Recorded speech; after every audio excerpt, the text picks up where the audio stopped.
So hey, what's up guys, welcome back to our YouTube channel. So in this video we are going to see what if Harry Potter was the chosen one of Hyrule to slay Gandalf.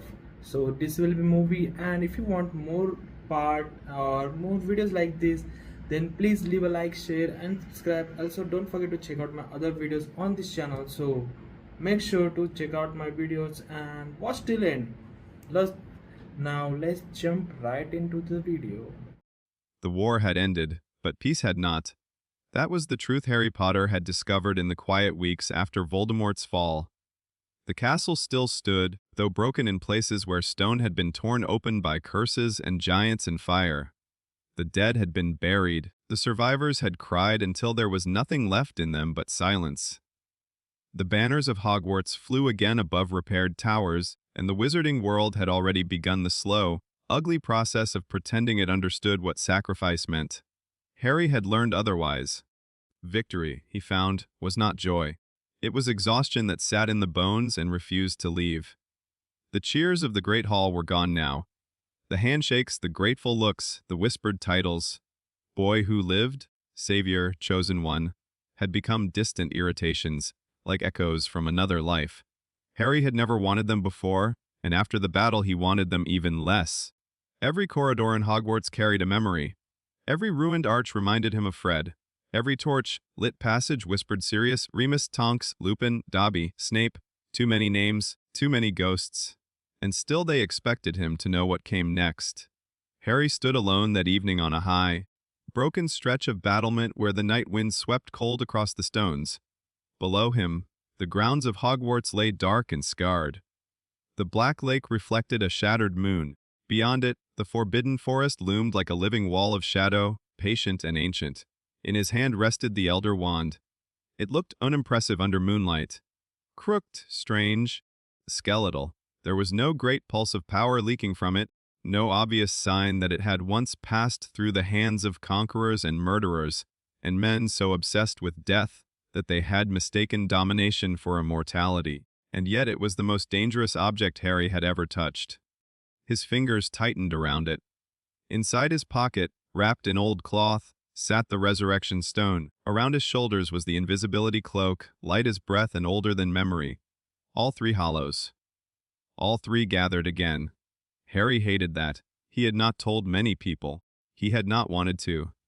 The hollows were not trophies. They were not prizes earned at the end of suffering. They were temptations, each one dressed in a different lie. The stone promised comfort. The cloak promised escape. The wand promised control. Harry had survived enough dark men to know that all three promises were poisonous in the wrong hands. And maybe in the right hands, too. That was what unsettled him most. "You look miserable for a wizard who won," said a portrait voice behind him. Harry glanced back. One of the old headmasters in a cracked frame had drifted awake on the wall near the battlement access. The painted witch gave him a dry, knowing look. "I did win," Harry said quietly. "Didn't I?" The witch studied him for a moment, then said nothing. Her silence answered better than words. Harry looked back out across the grounds. He remembered Voldemort's face as it fell still. Not triumphant, not monstrous, just empty. The end of a man who had hollowed himself out so completely that even death had found little left to take. Harry should have felt relief. Instead, he felt like a sword left standing in a battlefield after the fighting ended. Useful once, purposeless now. The Elder Wand seemed colder in his grasp. He had told himself he would destroy it, or hide it, or return it to Dumbledore's grave and let its legend rot beneath stone. He had told himself many things over the last week, and none of them had felt right. Because breaking the wand meant trusting that power could truly be ended. Returning it meant trusting that the world would leave it alone. Keeping it meant trusting himself. That last one was worst of all. He lifted the wand and looked at it against the moon. "Maybe you should have gone with him?" Harry muttered. The wind changed. It was subtle at first, only a strange pressure in the air, a faint ringing somewhere beyond hearing. Harry frowned and lowered the wand. The hair at the back of his neck rose. Magic, old magic, vast magic, shifted around him like an ocean turning in its sleep. He had felt power before. Voldemort, the Hallows, ancient wards, the veil in the Department of Mysteries. This was different. This felt older than any spell ever cast at Hogwarts. The stones beneath Harry's boots trembled. He spun, wand up on instinct, but the battlement was empty. The portrait behind him had gone pale and still inside her frame, as if the painter had captured fear itself. The night darkened, not naturally, but as though some immense shadow had passed between the world and the stars. Then came the sound, a chime, soft, distant, impossible, not like a bell, not like metal. It sounded like sacred glass touched by a god's hand. The Hallows reacted at once. The resurrection stone burned hot through the cloth in his pocket. The cloak whipped hard around his shoulders, despite the stillness of the air. The elder wand flared in his grip, thin white cracks of light racing up its length like veins. Harry swore and staggered back. The space in front of him tore open. Not exploded, not shattered, tore. The air peeled apart in a vertical seam of gold and blue light, and beyond it Harry saw not the grounds of Hogwarts, nor any place on earth he recognized, but a vast land under a different sky, a ruined plain, broken towers, a red glow crawling across the horizon like blood seeping through stone. A voice reached through the wound in the world. It was neither male nor female, neither human nor ghost. It carried the weight of command without anger, and sorrow without weakness. The kingdom calls. Harry's scar burned. He gasped, dropping to one knee. That was impossible. Voldemort was dead. The Horcrux within him had died in the forest. The scar had never hurt since then. But now it blazed like a brand. The elder wand jerked violently in his hand, pulled toward the tear. The cloak tightened around him. The stone nearly scorched through the cloth. Harry tried to let go of the wand and found he could not. The light surged. For one breathless second he saw things within it. An immense castle wrapped in malice, a golden-haired princess holding back darkness with trembling hands, and far beneath all of it a shape like a king of shadow and flame, waiting with patient hatred. Then the world vanished. Harry did not feel himself falling. He felt himself unmade. There was no up or down, no air, no ground. Only blinding light and ancient music and the sensation of being measured by something vast enough to judge stars. The Hallows screamed around him, not with sound, but with raw magical strain. He clutched at them instinctively, one hand on the wand, the other pressed over the stone in his pocket as the cloak whipped like a living thing. He thought of dying, not fearfully, simply as a fact, again. Then the light threw him out. He hit stone hard enough to drive the breath from his chest. Harry rolled, skidded, and came to a stop on cracked earth under cold morning air. For several seconds he could do nothing but cough and drag air into his lungs. His whole body throbbed. The elder wand had flown from his grip and lay several feet away, dark and still. The cloak was tangled beneath him, his ribs ached. His head rang. Slowly Harry pushed himself up onto one elbow. He was no longer in Scotland. The sky above him was wider than any he had ever seen, pale gold at the horizon and washed with a strange early light. Grass bent in the wind around broken flagstones. Nearby stood the crumbling remains of ancient walls, their stones weathered by centuries and wrapped in creeping moss. Beyond them, rising from a plateau of ruins and wild growth, was a shattered building that might once have been a temple. Far in the distance, beyond cliffs and forests and deep valleys, stood a castle. Harry stared at it. It should have been magnificent. Even broken by distance, he could see the grace of its shape, the towers spearing into the sky, the relic of grandeur clinging stubbornly to its bones. But all of it was drowned beneath a mass of writhing red, black corruption that coiled around the structure like living smoke. It pulsed. It breathed. It bled light into the clouds. At the center of that darkness burned something like an eye. Harry's hand flew to his scar. Pain flashed through it again. Brief, sharp alien? No, he whispered. The word was useless. The sight in front of him did not care. He got shakily to his feet and reached for the elder wand. The moment his fingers closed around it, relief washed through him. But only partly. The wand felt wrong. Still responsive but muted. Like hearing a familiar voice through water. He tried a simple charm. Lumos. A weak spark lipped from the tip, flickered, and died. Harry frowned, then tried again with more force. Lumos. This time the light appeared, but thin and unstable, shivering at the tip of the wand as if the air itself objected to it. He cancelled it immediately. Something about this world resisted him. Not entirely. The magic was there. He could feel it.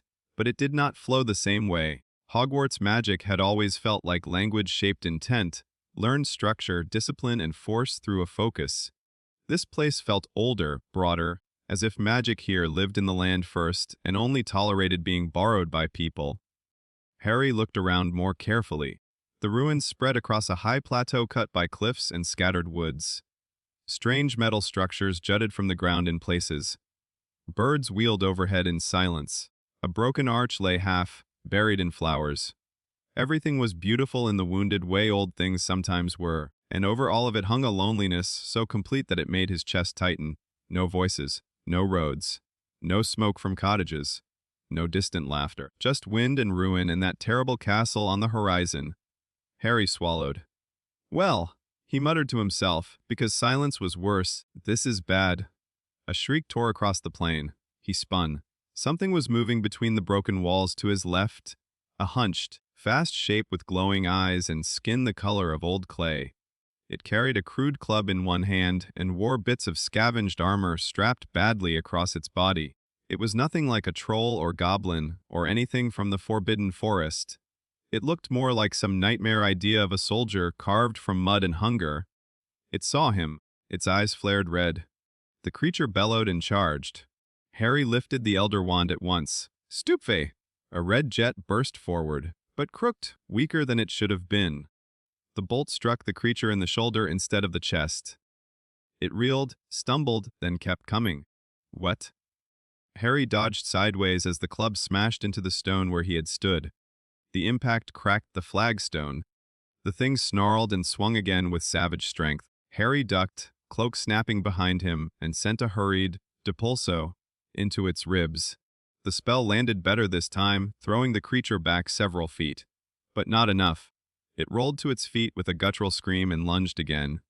Too fast. Too strong. Harry's instincts shifted. This was not a duel. There would be no trading curses, no circling for openings. This was close, ugly, brutal. His heel struck something embedded in the grass, a hilt. Harry looked down and saw the broken remains of an old sword half buried in the earth. Rusted, cracked, nearly useless. The creature was almost on him. Harry seized the sword anyway. The weight of it was clumsy and unfamiliar in his hand, but better than nothing. He raised wand and blade together on pure reflex. The monster roared, club arsing down toward his skull, and something changed. The instant steel met Harry's grip, a pulse ran through the ground beneath him. Light flashed at the edge of his vision, not from the broken sword, from the distant temple behind him. The creature hesitated, only for a heartbeat. But it was enough. Harry threw himself to the side, slashed wildly with the rusted blade, and felt the edge bite shallowly across the monster's arm. It howled. Harry followed with a desperate blasting charm at point blank range. The spell hammered into its chest and sent it sprawling backward into a ruined pillar. The pillar collapsed on top of it. Dust burst upward. Stone cracked. Silence followed. Harry stood frozen, chest heaving, wand in one hand and rusted sword in the other. He waited. When the dust cleared, the creature was still. Dead, or close enough. Harry slowly lowered his arms. His pulse hammered against his ribs. He stared at the sword in his hand. The old iron was chipped and brittle, but for that one instant, for that strange single second, he had felt something answer. Not the blade itself. Something else. Something buried deeper. Something watching. His eyes lifted to the ruined temple on the rise ahead. The wind shifted again, carrying with it the same faint, impossible chime he had heard at Hogwarts. Harry went very still. The sound came from the temple. Beyond it, the castle on the horizon pulsed with red-black malice, thick and hateful, like a wound that had learned to breathe. Harry did not know where he was, why he had been brought here, or what sort of kingdom died beneath that corruption. But he knew evil when he saw it, and somewhere inside the ruined temple, something ancient had just recognized him. Harry tightened his grip on the Elder Wand, then glanced at the rusted sword in his other hand. A bitter, tired laugh escaped him. Brilliant, he said to the empty plateau. Another Dark Lord. Then, With the dead creature behind him and the broken temple ahead, Harry Potter began walking toward the call. So the path to the temple climbed through weathered stone and waste, high grass silvered by the morning wind. Harry moved carefully, every sense sharpened by the attack. The dead creature lay behind him beneath the collapsed pillar, but its image stayed vivid in his mind, the glowing red eyes, the feral strength, the way it had shrugged off a stunning spell that should have dropped a fully grown wizard cold. That unsettled him almost as much as the wand. He tested it again while walking. Lumos. A thin light flickered at the tip, steadier than before but still weaker than it should have been. Harry frowned, then tried a more practical charm, pointing at a loose stone near the path. Wingardium Leviosa. The stone trembled, rose an inch into the air, then dropped with a thud. So not gone. Just wrong. Harry lowered the wand and exhaled slowly. Magic had always obeyed rules, even when the rules were difficult or obscure. At Hogwarts, a spell was intent shaped through incantation and focus. Here, it felt as though every piece of magic he tried had to move through something larger first. Through the air, the ground, the space itself, as if the world had its own will and was deciding, spell by spell, how much of him it would tolerate. That thought sat badly in his chest. He was Harry Potter. He had fought Death Eaters in graveyards and ministries and burning towers. He had thrown down with Voldemort in the middle of a war and lived. Wandwork was the one language he trusted absolutely. To feel that certainty falter under his fingers was like discovering the floor beneath him had become water. The temple loomed larger as he approached. Calling it a temple barely did the place justice. Even in ruin, it carried a solemn weight that made Hogwarts' oldest halls feel young. Massive pillars flanked a cracked staircase leading to a broad open entrance. Statues stood shattered along the sides, their faces worn smooth by time, their poses still faintly noble despite the damage. Ivy climbed the walls. Great pieces of roof had collapsed inward, leaving the upper reaches open to the sky. Harry paused at the foot of the stairs. The chime came again. Soft, distant, yet now it sounded closer than ever, vibrating through the stones beneath his boots. He glanced over his shoulder. The great plateau stretched behind him in wild silence, cliffs dropping away to forests and plains below. Far beyond everything, the corrupted castle still bled its red-black poison into the clouds. Even from here Harry could feel it pressing at the edges of his mind, a presence at once alien and horribly familiar. Not Voldemort, but the same species of wrongness. He turned back to the temple and climbed the steps. The air changed the moment he crossed the threshold. Cooler, heavier, not oppressive but reverent. The way the air in Dumbledore's office had always felt before a difficult conversation, or the way the forbidden forest went still when something ancient took notice. The floor inside was a mosaic of cracked stone. Sunlight spilled through holes in the roof in pale beams, illuminating drifting dust and patches of moss. At the far end of the hall stood what must once have been a great altar or dais, half broken now and wrapped in roots. And in the center of the temple, embedded in a pedestal of pale stone, stood a sword. Harry stopped. His heartbeat quickened for reasons he did not fully understand. The blade was longer than any sword he had ever held, slender and elegant despite its unmistakable power. Its hilt was royal blue and gold, shaped with deliberate grace, the guard winged and beautiful. The metal itself held a faint sheen even in the dimness, as though it remembered sunlight too clearly to ever truly dull. There was no rust on it, no damage, no sign that time had touched it at all. The weapon looked less like something forged and more like something declared.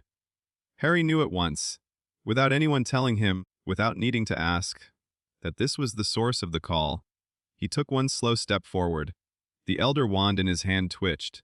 Harry looked down sharply. The wand had gone tense, almost rigid, like a living thing bracing itself. That had never happened before. The wood was cool, but the core deep inside it seemed to hum in warning. The resurrection stone grew warm in his pocket. The cloak shifted against his shoulders with a dry whisper, as if trying to settle more tightly around him. All three hollows were reacting. To the sword. That can't be good, Harry murmured. The temple answered with silence. He advanced another few steps, eyes fixed on the blade. With each pace the strange pressure in the room increased. Not hostile. Not welcoming, either. Measuring, weighing. Harry knew the feeling from wands, the subtle mutual assessment between wizard and instrument. But this was far older and far more exacting. The sword was not asking if he could use it. It was deciding whether he ought to be allowed near it at all. Harry stopped a few feet from the pedestal. For the first time since arriving, he felt truly outmatched. Not by force, by significance. The sword carried the same mythic gravity the Hollows did, but cleanly. The Hollows had always felt like dangerous shortcuts taken by men arrogant enough to bargain with death. This blade felt sacred in a way Harry had almost forgotten sacred things could be. Not innocent. Nothing forged for war could be innocent, but righteous. Anchored, sure of its purpose in a manner that made his own soul feel ragged by comparison. He stared at it, caught between caution and compulsion. Then a voice spoke. "You are not the knight I know." Harry's head snapped up. The voice had not come from behind him or from the temple walls. It had sounded directly through the air around the sword, clear and calm and utterly unlike any ghostly whisper. It was feminine precise, and carried the odd impression of someone speaking truth as a matter of structure rather than emotion. Harry tightened his grip on the elder wand. Who said that? A faint white glow gathered around the sword's blade. You carry death's relics, foreign magic, and a scar that has known the touch of hatred. Yet you are not corrupted. This is statistically irregular. Harry blinked. He had met house elves, portraits, centaurs, goblins, dragons, and one aggressively smug talking sorting hat. But this was new. The glow beside the sword sharpened into a shape first light, then outline, then the translucent form of a girl no older than 14. She was slight, pale, and strangely beautiful in a way that seemed almost abstract, as though she had been designed rather than born. White hair fell around a face too composed to be human. Her eyes held the same impossible sheen as the blade. She hovered just above the pedestal, hands folded before her. Harry stared. Right? Of course, talking sword spirit. The apparition tilted her head with minute curiosity. Designation spirit of the blade. Alternative reference accepted phi. Harry let out a breath that could almost have been a laugh. Good, that clears everything up. Phi watched him without expression. You display signs of stress humor. This is common in warriors approaching unsuitable odds. Brilliant, Harry muttered. Even the sword judges me. Correction, I do not judge. I evaluate. That's somehow worse. Phi's gaze drifted to the Hallows one by one, and Harry had the uncomfortable sensation of being scanned. The cloak is old enough to be noteworthy. The stone carries resonance with incomplete passage. The wand, for the first time her voice paused, is dangerous. Harry's jaw tightened. I know. It is not merely dangerous because it kills. It is dangerous because it invites command over outcomes best left ungoverned. That, Harry said dryly, sounds very familiar. Phi turned her eyes back to him. You are not of this kingdom, not of this world, yet the land responded when you took hold of steel. Explain. Harry almost said I'd love to if I had the faintest idea, but stopped himself. The spirit's tone was dispassionate, but the current beneath it felt real enough. The room wanted answers. The sword wanted answers. Perhaps Hyrule itself did, so Harry gave the simplest truth he had. My name is Harry Potter. I'm from somewhere very far away. He gestured vaguely behind him, as if Hogwarts might somehow be just over the next hill. I fought a dark wizard in my world. He died. Then some sort of magical tear opened in the air, and I ended up here. Phi listened without interruption. Harry hesitated, then added, before it pulled me through. I saw that castle. He pointed toward the horizon beyond the temple wall, and whatever's in it. I've seen evil before, that felt like evil. The glow around Phi's form shifted subtly. Your conclusion is accurate. That which festers within the castle is the hatred that has poisoned this kingdom for ages. Ganondorf, Harry said, testing the name that had somehow risen in his mind since the vision. Phi's eyes sharpened. You know the source designation. I saw something. A king, maybe. A shape in the dark. Ganondorf. Bearer of malice. Usurper, calamity. Each title landed like a bell struck inside the temple. Harry looked back toward the sword. And this is meant to stop him. This blade exists to oppose such evil, but not through desire alone. Harry gave the master sword another long look. You're telling me it isn't going to let me just pull it out and go save the kingdom then? Probability low. He snorted despite himself. You really do talk like that. Efficiency is preferable to ornament. Harry had no answer to that. For a few moments, only the wind moved through the broken temple roof. Then he asked the question that had been pressing at him since he stepped inside. Why did it call me? Fi was silent. When she spoke, her voice was quieter. The kingdom called, the blade listened. The pattern it expected was absent. Therefore, it searched. Harry frowned. The pattern, a hero, a bearer of courage, a swordsman shaped by this land, this struggle, this lineage. Harry stared. And you didn't get one. No. The single word fell with surprising weight. Something tightened in Harry's chest. There was sorrow here. Not in Fi's expression. She hardly had one, but in the shape of the truth itself. Then why me? Fi looked at him for a long moment. Because you have already stood where chosen ones are broken. Because you have carried death and did not kneel to it. Because the hatred in the castle recognized you, and the land refused to leave that challenge unanswered. Harry said nothing. He did not know whether that sounded flattering or deeply ominous. Probably both. Fi continued. However, being called is not equivalent to being worthy. Harry laughed once, humorless. There it is. This blade does not belong to desperation. It belongs to resolve purified by sacrifice. The last bearer understood this. You do not yet. Something in that stung more than it should have. Harry bristled before he could stop himself. I've sacrificed enough. The air in the temple tightened. Fi's face did not change, but the glow around her dimmed a fraction. I did not say otherwise. I stated that pain endured and purpose chosen are not identical. Many fight because they are wounded. Few fight because they have become clear. Harry opened his mouth, then shut it again. Because he hated how close that struck. Hadn't that been the problem since the war ended? He had endured. He had survived. He had done what was asked of him, what was necessary, what prophecy and love and grief and fury had all forced him to become. But clarity? No. He had no clarity. Only momentum and the wreckage it left behind. His eyes dropped to the stone floor. Suppose I don't want another war. Fi regarded him. Then you are rational. Harry looked up, startled despite himself. The spirit continued calmly. Desire for conflict is not a requirement of worthiness. Refusal of burden despite fear may be. A laugh escaped him then, quiet and disbelieving. You know, for a magical sword spirit, you're not very comforting. Comfort is not the assigned function of sacred weaponry.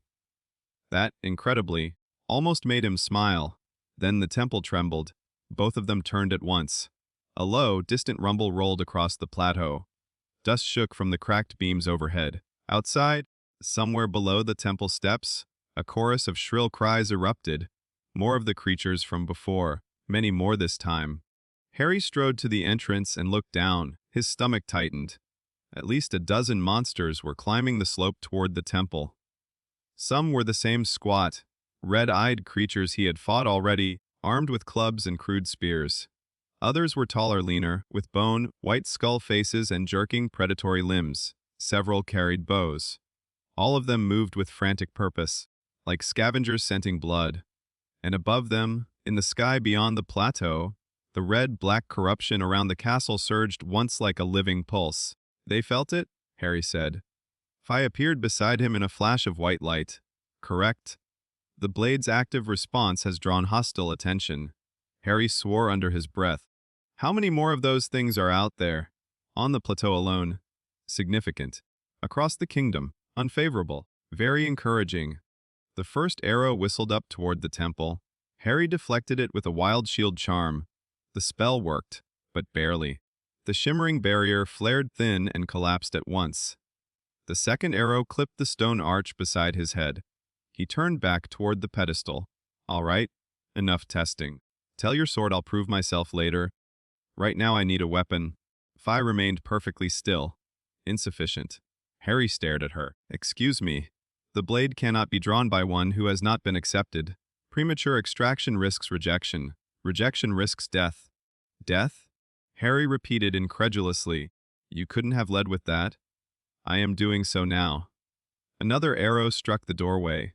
The creatures were halfway up the stairs. Harry's pulse kicked harder. He looked from the entrance to the sword and back again.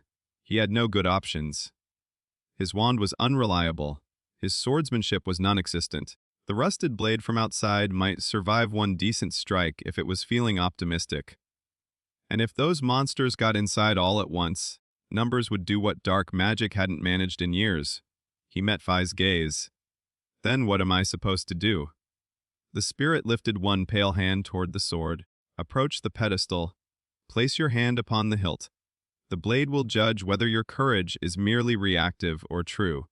Harry let out a sharp breath. While monsters are trying to climb the stairs, temporal pressure often reveals authentic decision pathways.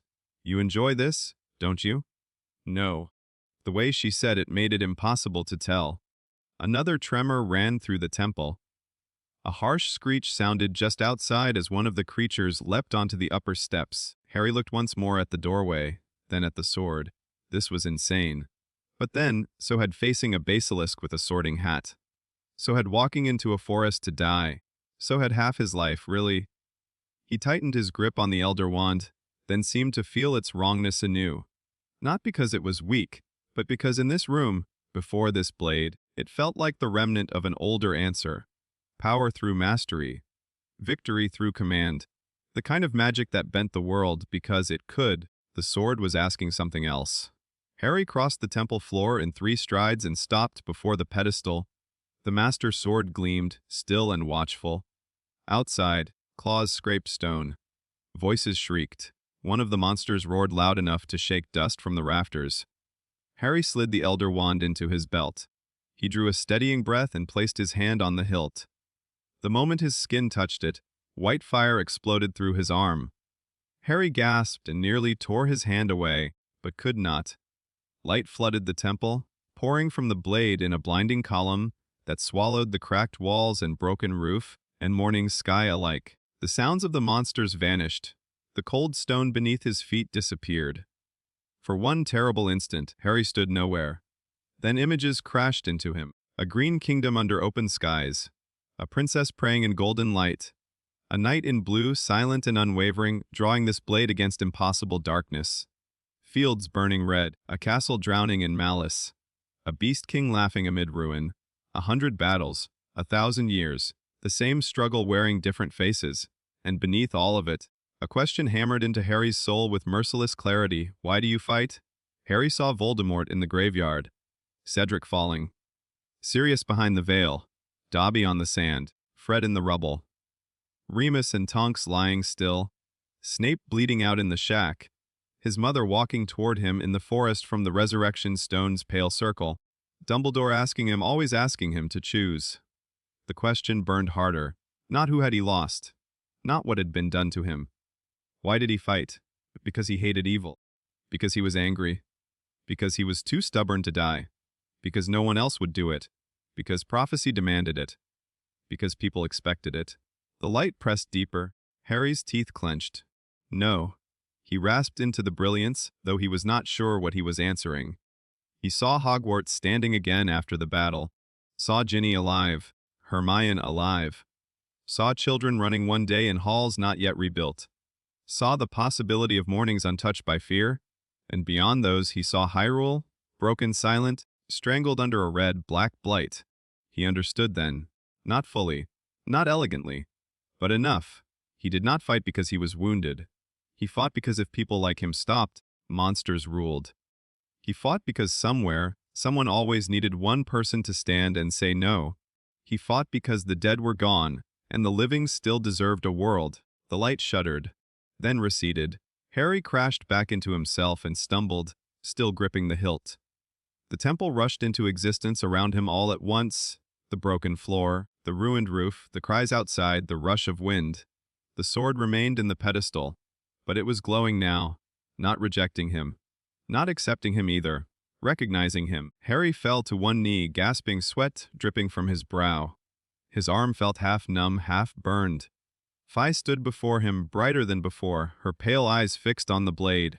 Result partial resonance achieved, she said softly. You are not yet the knight this blade remembers, but you are not false. Harry laughed breathlessly. That's the nicest thing anyone said to me all week. A monstrous face appeared in the doorway behind him with a shriek. Harry spun, the creature lunged, and the master sword flashed. A wave of white light burst from the pedestal and slammed into the doorway like a silent explosion. The monster and the ones crowding behind it were hurled backward down the temple steps, their bodies wreathed in burning light as they tumbled into the grass below. Several did not rise. Harry stared. The glow around the blade faded to a low hum. Fi turned to him. The blade will not be drawn yet, but it has chosen not to let you die. Outside, the remaining monsters howled in confusion and fear. Some retreated down the slope. Others circled warily, unwilling to rush the temple again. Harry got slowly to his feet. He looked at the sword, at the pale light still sleeping within its edge, and felt something shift in his chest. Not certainty. Not victory. A beginning. He was not the hero this kingdom had expected. But for the first time since being dragged across worlds, Harry suspected that might not matter as much as he had thought. He picked up the rusted old sword from where he had left it near the entrance and slid the Elder Wand back into his hand. Right, he said, looking from the monsters outside to the sacred blade behind him. So I'm not worthy, my wand hates the weather, and the local wildlife wants me dead. Fi appeared at his side again. Summary accurate. Harry gave a short, tired grin despite everything. Then his eyes drifted once more to the distant castle on the horizon, where the mass of living malice curled around black stone like a promise. The pulse he felt from it now was stronger. Aware, it knew something had happened here. Maybe not who he was. Not yet. But something in that ancient darkness had felt the blade stir, had sensed that a new piece had entered the game. Harry's scar prickled. His expression hardened.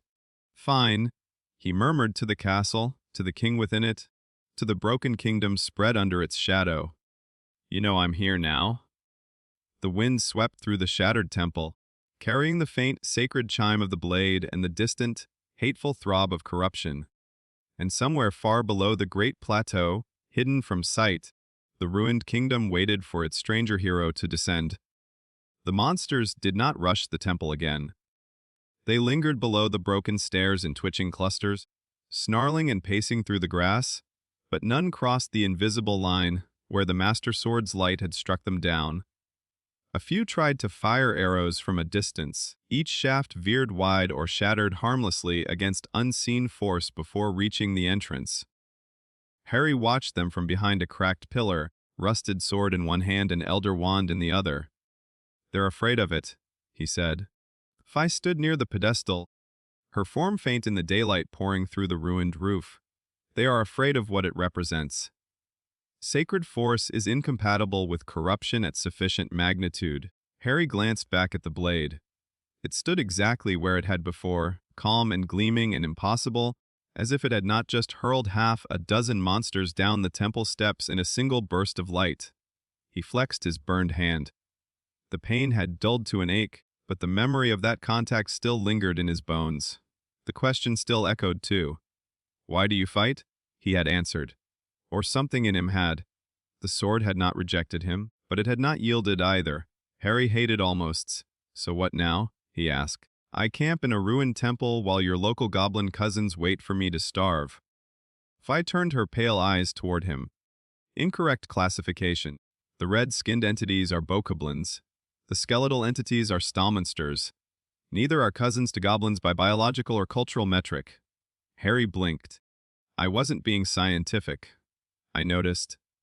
He stared at her a moment, then huffed a breath that might have been a laugh if he weren't tired, hungry, and stuck in another world. The bokoblins shrieked below. One pounded its crude club against a stone with obvious frustration. Harry's amusement faded. They know I'm trapped, temporarily delayed, not trapped. Comforting distinction. Fi's gaze shifted toward the rear of the temple, where the cracked altar and tangled roots shadowed a half, collapsed wall. Partial resonance grants you an opportunity, not safety. If you remain here without progress, the corruption beyond the plateau will adapt. Harry followed her line of sight, progress meaning. Fi lifted one translucent hand toward the far end of the chamber. The blade has judged your motive insufficiently stable for full acceptance. A further trial is available below this structure. Harry stared at her. Below? Yes. He looked at the floor. There's a basement. A sanctum. Basements are generally used for storage. Right. Of course. Harry pinched the bridge of his nose. And this sanctum exists to test whether I'm a worthy chosen hero? Simplified, but acceptable. Harry looked again at the temple entrance, where the monsters still prowled restlessly outside, then back to the altar. There was a catch. There was always a catch. If I fail? Fi was quiet for a moment. The blade will remain beyond your grasp. You may continue to survive for a time by lesser means. Probability of defeating Ganondorf under such conditions negligible. Harry let that settle. He had heard grim odds before. Heard them from professors, prophecy, war plans, and his own instincts. But there was something especially merciless about hearing them in Fi's perfectly neutral tone. He slid the rusted sword through a loop of torn leather at his side and tucked the Elder Wand into his belt. Show me. Fi crossed the temple in a glide of white light. Harry followed her to the ruined altar, stepping over fallen stones and moss, slick cracks. Up close, the back wall behind the roots looked less ruined than concealed. The vines were too thick, too deliberate, gathered over a narrow seam in the stone. Fi placed her hand against the wall. The roots withdrew at once, not by crawling like snakes, but by unraveling in silent spirals of green light, drawing back into the cracks between stones until a tall doorway emerged beneath them. Ancient markings ran along its frame. Spirals, wings, triangles, symbols Harry did not know but somehow felt rather than read. Cool air breathed from the darkness beyond. The doorway had not been there before. Harry stared. That's unsettling. Most sacred architecture is, to first-time observers. Do you ever say anything normally? My communication is already adapted for your comprehension. Harry did not even know where to begin with that, so he stepped through the doorway instead. A staircase descended into the earth, lit by faint blue flames burning in metal braziers that looked far older than anything above. The air below carried none of the rot and dust of the ruined temple. It smelled of stone after rain, clean, mineral, solemn. Harry descended carefully. The stair opened into a circular chamber cut from pale rock. Unlike the temple above, this place was untouched by time. The floor was inlaid with a vast crest. Wings spread around a triangular center, ringed by smaller symbols that pulsed faintly with their own blue, white light. Tall statues lined the walls, each armored and hooded, swords pointed downward in ceremonial stillness. At the far end stood a second pedestal, smaller than the one above, holding not a sword but a shallow stone bowl filled with shimmering liquid light. Harry slowed. The room reminded him of everything he had ever felt inside old magic. Gringotts' vaults, the Chamber of Secrets, Dumbledore's private shelves of impossible things. But here there was no malice, no greed, no threat for its own sake. Only expectation. Fi moved to the edge of the crest. This sanctum records the principles by which the blade chooses its bearer. In your case, one principle remains unstable. Harry folded his arms. Let me guess. Courage. Incorrect. You possess courage in statistically abnormal quantity. He blinked. Then what? Fi turned to face him fully. Surrender. Harry's expression hardened at once. No. The answer came so fast that even he felt it strike the room. Fi did not move. Response anticipated. Harry laughed sharply, with no humor in it. You don't get to say that word to me and expect me to smile. I did not expect smiling. That's not what surrender means where I come from, Harry said. It means losing. It means giving up ground so monsters can take more. It means letting people die because you were too weak to hold the line. The chamber seemed to listen. Fi's voice remained even. That is one meaning. It is not the one required here. Harry said nothing. Fi gestured to the bowl of light. The blade senses in you a pattern of relentless resistance. This is valuable in battle. It is dangerous in judgment. You oppose darkness with admirable consistency, but you do not release burdens once they have passed their utility. You carry guilt as if it were duty. You cling to pain as if letting it go would betray the dead. Harry's jaw tightened. Every word landed cleanly. Too cleanly. You don't know anything about my dead. No, but the blade knows what grief does when mistaken for purpose. For a long moment Harry only stood there, breathing slowly, willing himself not to react.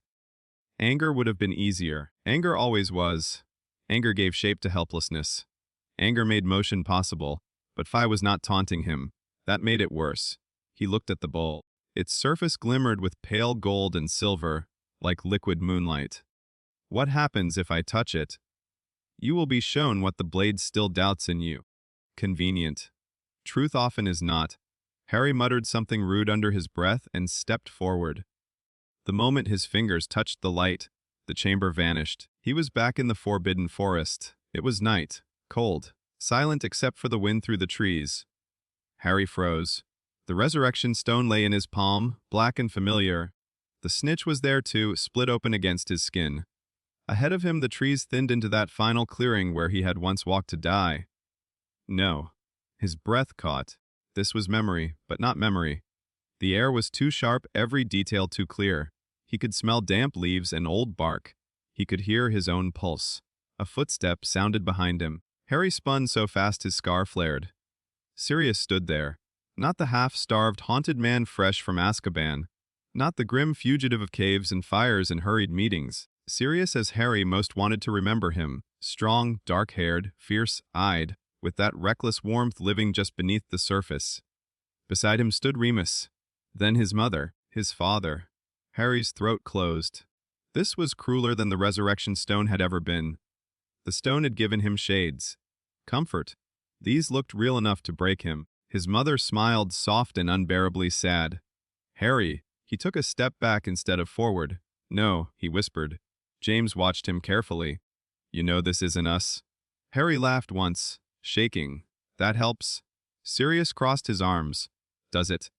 Harry looked from one face to the next. Every part of him wanted to go to them, to hear them speak longer, to pretend, just once, that death could be reversed by wanting hard enough. But something in the chamber's question pressed still at the back of his mind. Surrender. Not surrender to darkness, to truth. Harry clenched his fists.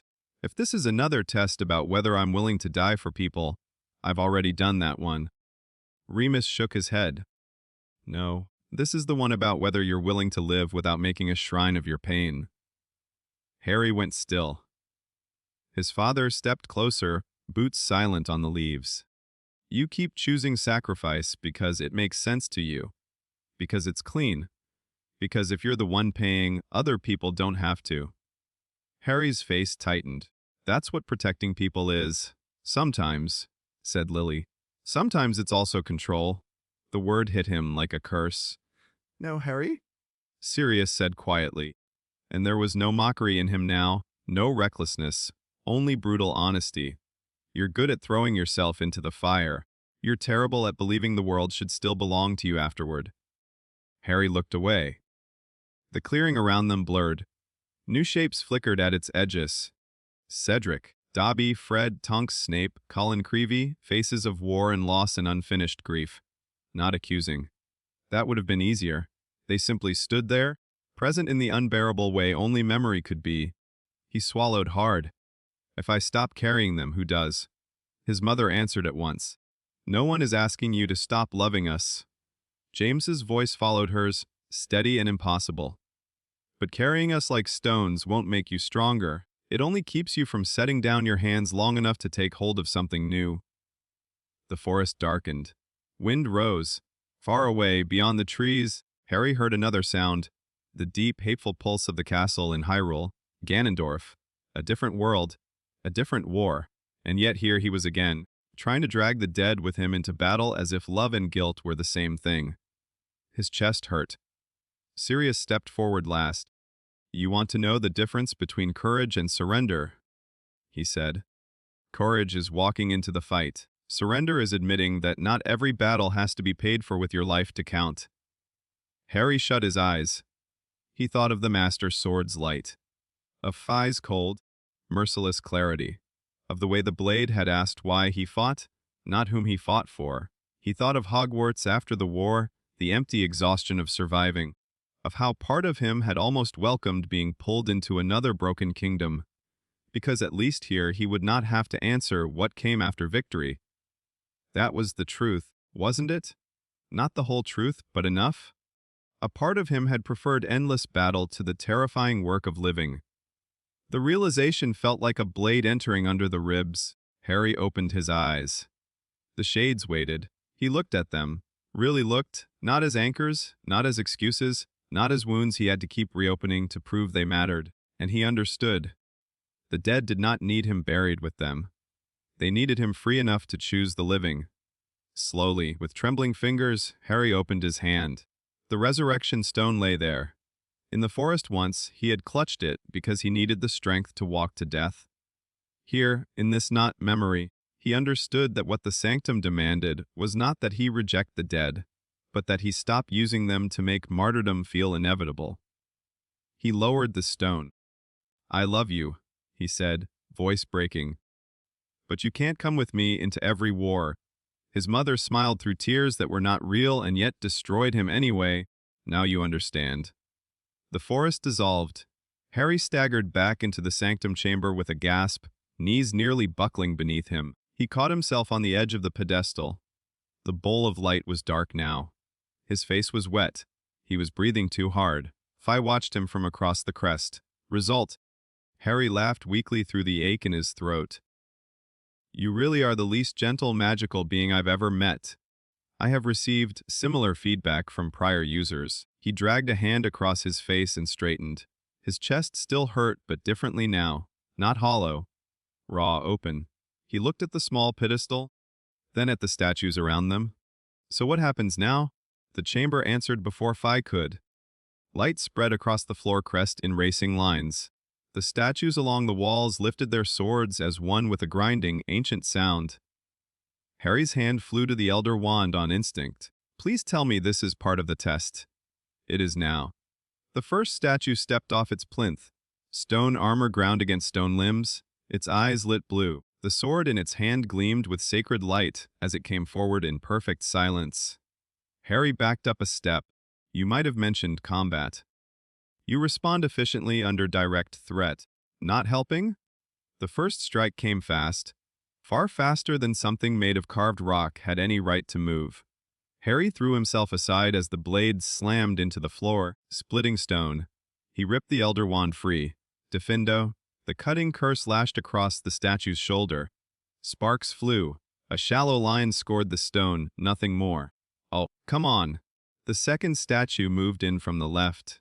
Harry ducked under one blow, barely blocked another with the rusted sword at his side, and the old blade immediately snapped in half with a shriek of abused metal.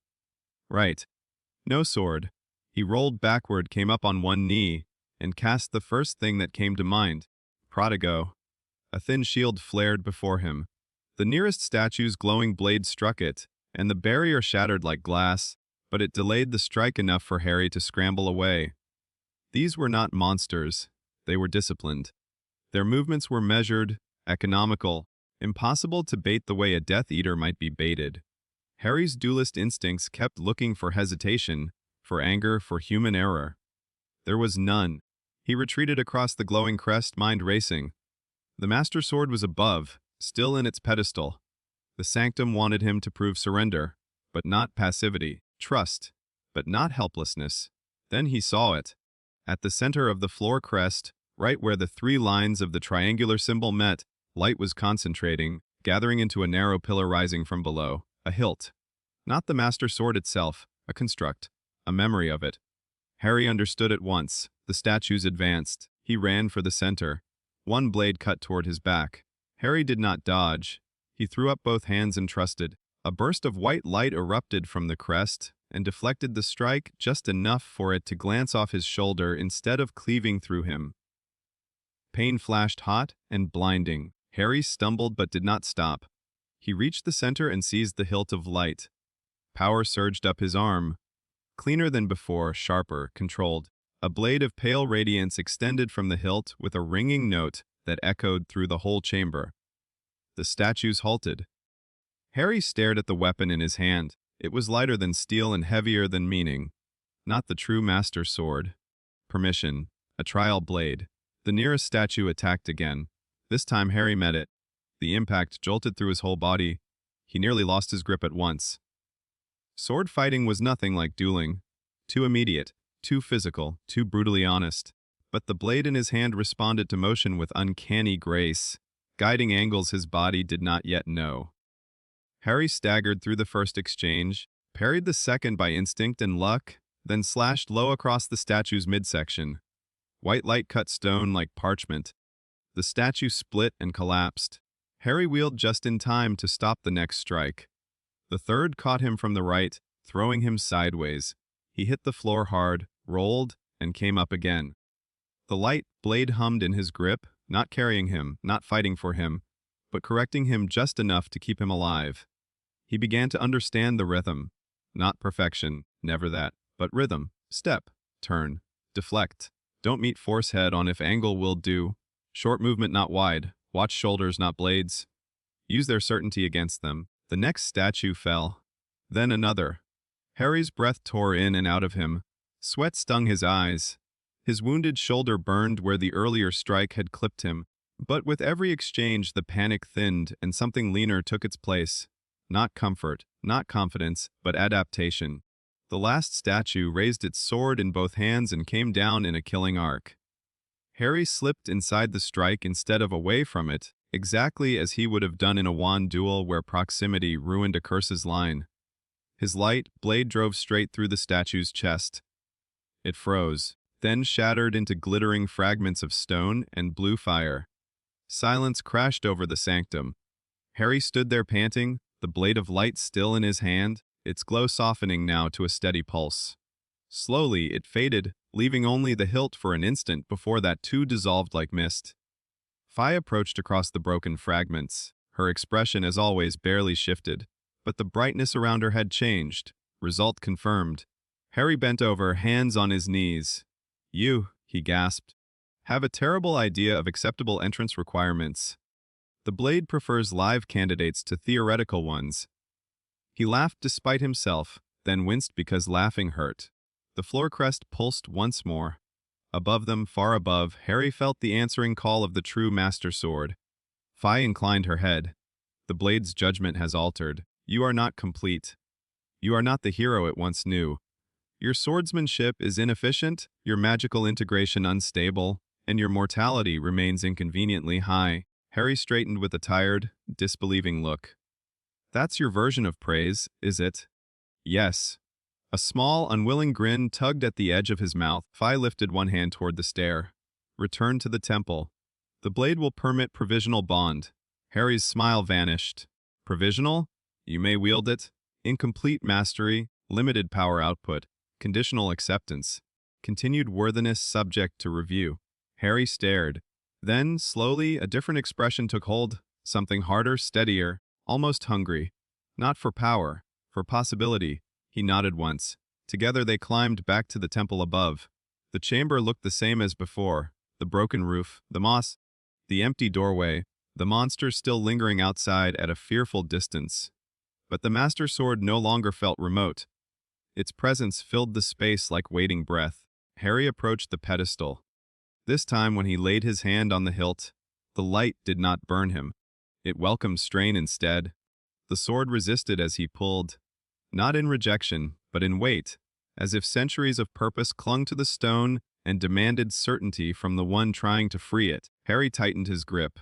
He thought of Hogwarts, of the forest, of Hyrule's ruined silence, of choosing the living. Then he drew. The Master Sword came free in a flare of white, gold light that filled the temple from floor to broken rafters. The sacred chime rang louder than ever before, clear and bright and immense.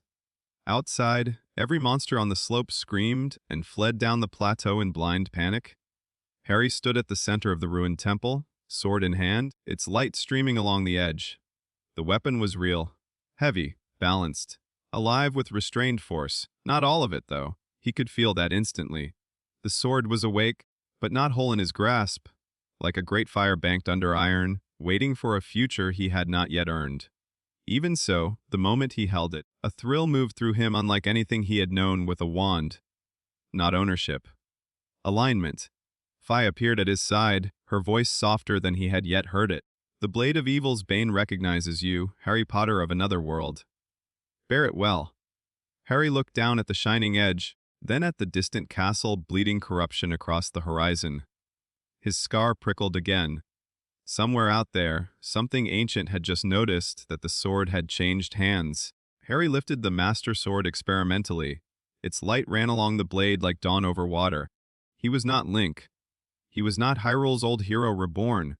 He was something stranger, and for the first time since falling between worlds, that no longer felt like a weakness. Below the plateau, beyond the broken cliffs and wild ruins, an entire kingdom waited in shadow.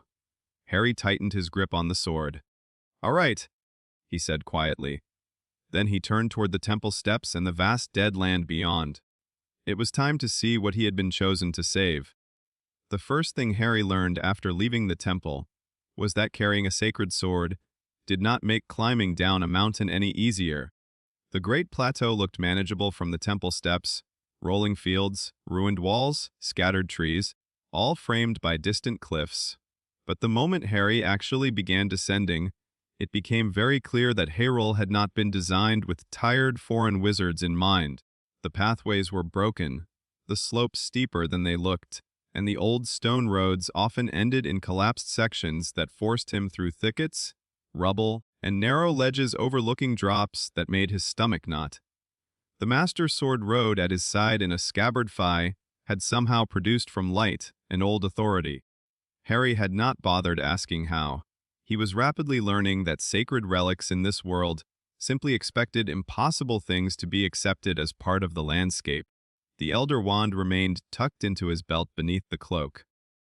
The Resurrection Stone sat heavy in his pocket, like a secret he was still learning how to carry properly. And the sword was impossible to ignore. Even sheathed, it pulsed at the edge of his awareness. Not loudly, not intrusively, but like a second heartbeat out of rhythm with his own. Every so often, when he stepped near corrupted patches of ground or old broken machines half buried in the grass, the weapon seemed to tighten with silent alertness. Harry could not explain how he knew that. He simply did. The feeling was unnerving. It was also strangely reassuring. He had not realized how deeply the uncertainty of his wand had unsettled him until he now carried something that felt so completely sure of its own purpose. The Elder Wand still answered him, but awkwardly, like a noble forced to speak a foreign language. The Master Sword, by contrast, did not care whether Harry felt ready. It knew what it was for. It existed to oppose evil. Everything else was secondary. Harry envied that certainty a little. By midday, the sky had turned a vast clear blue broken only by slow, drifting clouds. The beauty of it made the kingdom's ruin even worse somehow. Hyrule was not dead. That was the problem. Dead things rested. Hyrule endured. Grass still grew through shattered courtyards. Wind still moved across empty roads. Wildflowers bloomed beside cracked walls where no one lived to admire them. The whole land felt like a breath held too long. Harry reached a broken overlook and stopped. From there he could see far beyond the plateau. The world opened below him in a sweep of valleys, forests, rivers, and ancient roads fading toward the horizon. Somewhere to the east a mountain rose like a red-brown giant, its peak hazed by heat. To the west, low plains rolled toward distant woods. And at the center of it all, dark and impossible, stood the castle. Even from miles away, the corruption around it seemed to stain the sky. Red, black tendrils coiled around towers and ramparts like living veins. Occasionally they pulsed, and each time Harry's scar prickled in reflex. He stared at it longer than he meant to. In another life, in another war, that sight would have summoned urgency before anything else. Strategy, movement, an immediate and foolish plan to get close enough to understand the enemy and then probably nearly die in the process. That had been the old rhythm of things. Find the threat, run toward it. Survive by luck, help, and sheer refusal to stay down. But now the Master Sword hung at his side, still only partially bonded.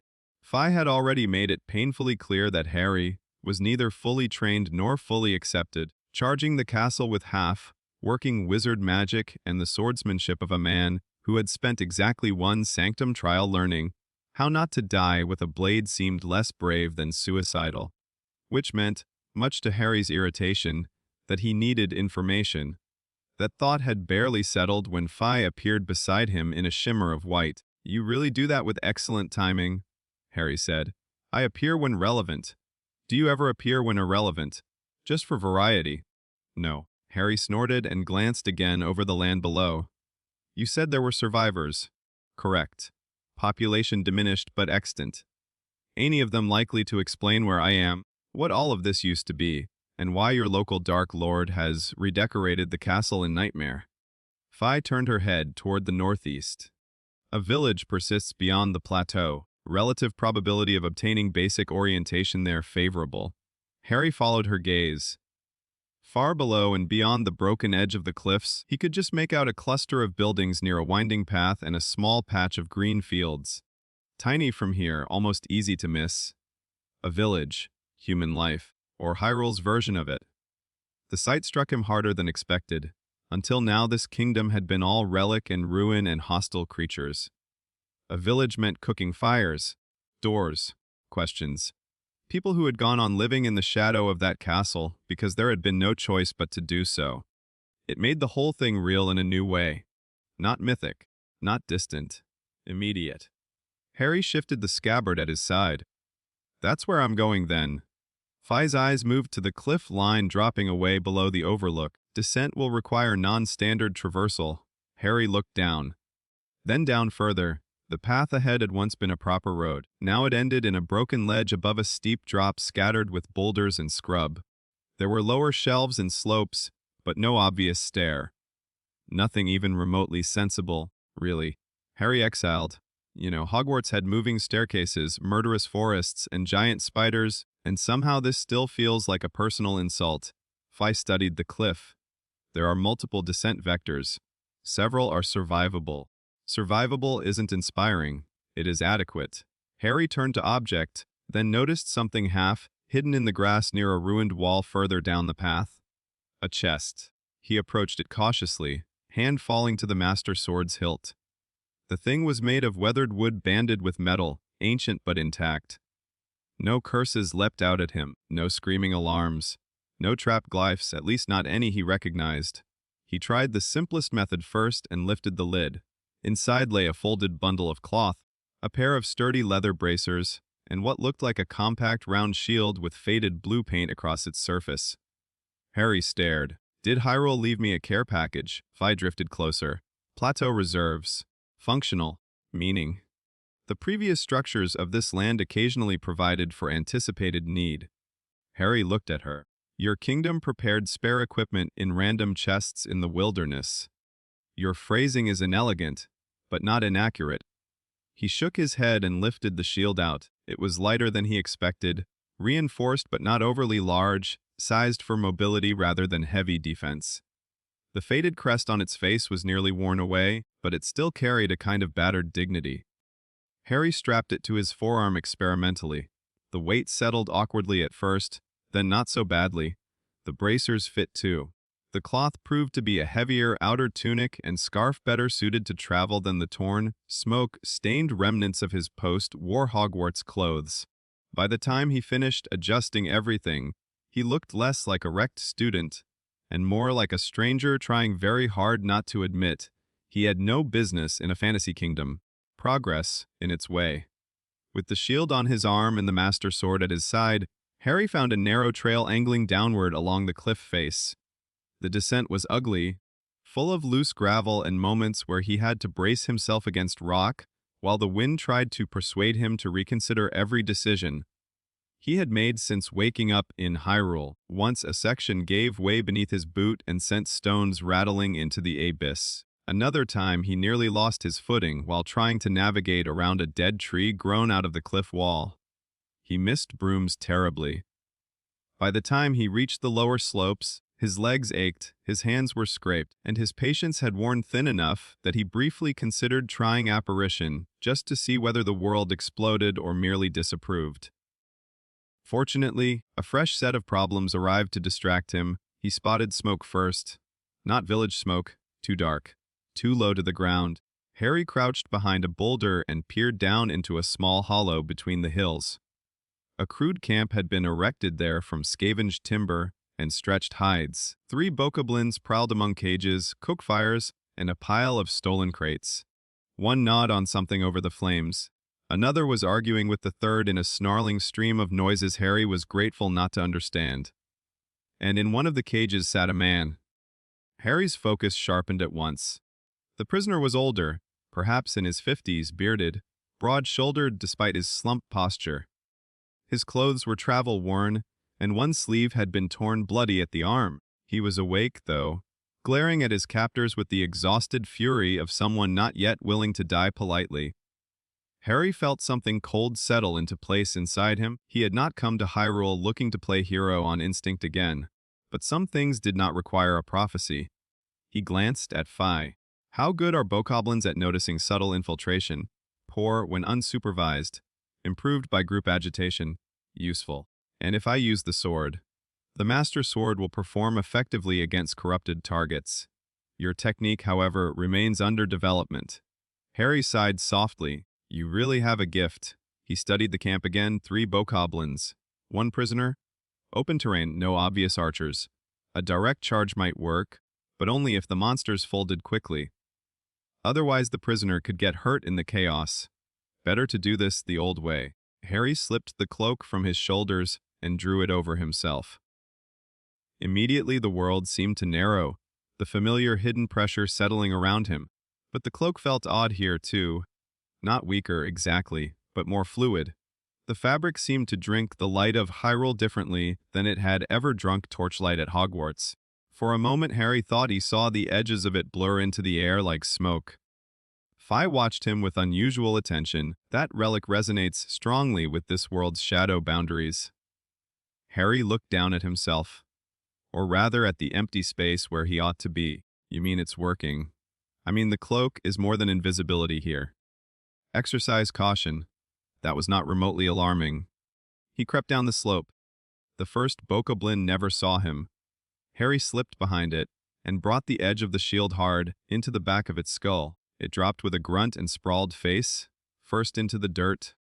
The second turned at the sound just in time to see absolutely nothing before Harry lunged from beneath the cloak and drove the Master Sword in a bright arc across its chest. The effect was immediate. The blade did not simply cut, it flashed. Light burst through the wound, and the bokoblin shrieked as red, black corruption hissed off it like smoke from boiling tar. It collapsed in a twitching heap. The third roared and snatched up a jagged spear. Harry shoved the cloak back over one shoulder, already moving. The spear thrust came low and fast. He barely got the shield down in time. The impact numbed his forearm. Before the bokoblin could wrench the spear back, Harry stepped in and slashed clumsily, but hard across its weapon arm. Not elegant. Effective. The spear dropped. The bokoblin threw itself at him with raw animal rage instead, and suddenly Harry was in a real grapple. Shield jammed between them, boots skidding in the dirt. This was exactly the sort of ugly close combat he hated. No space, no line for a spell. Too much weight and teeth and breath. He reacted on instinct. Depulso! The spell burst from the Elder Wand, weaker than it should have been but close enough to matter.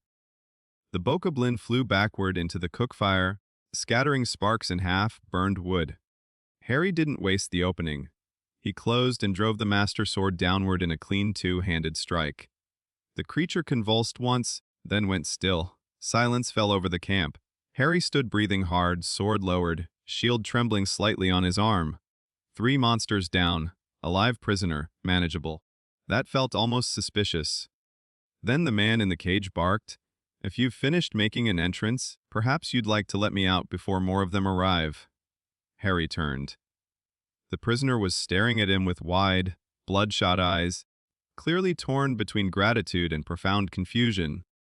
Harry realized belatedly that from the man's perspective, an invisible stranger had appeared in a ruined camp wearing battered foreign clothes, armed with a glowing sacred blade and a shield painted in old royal colors.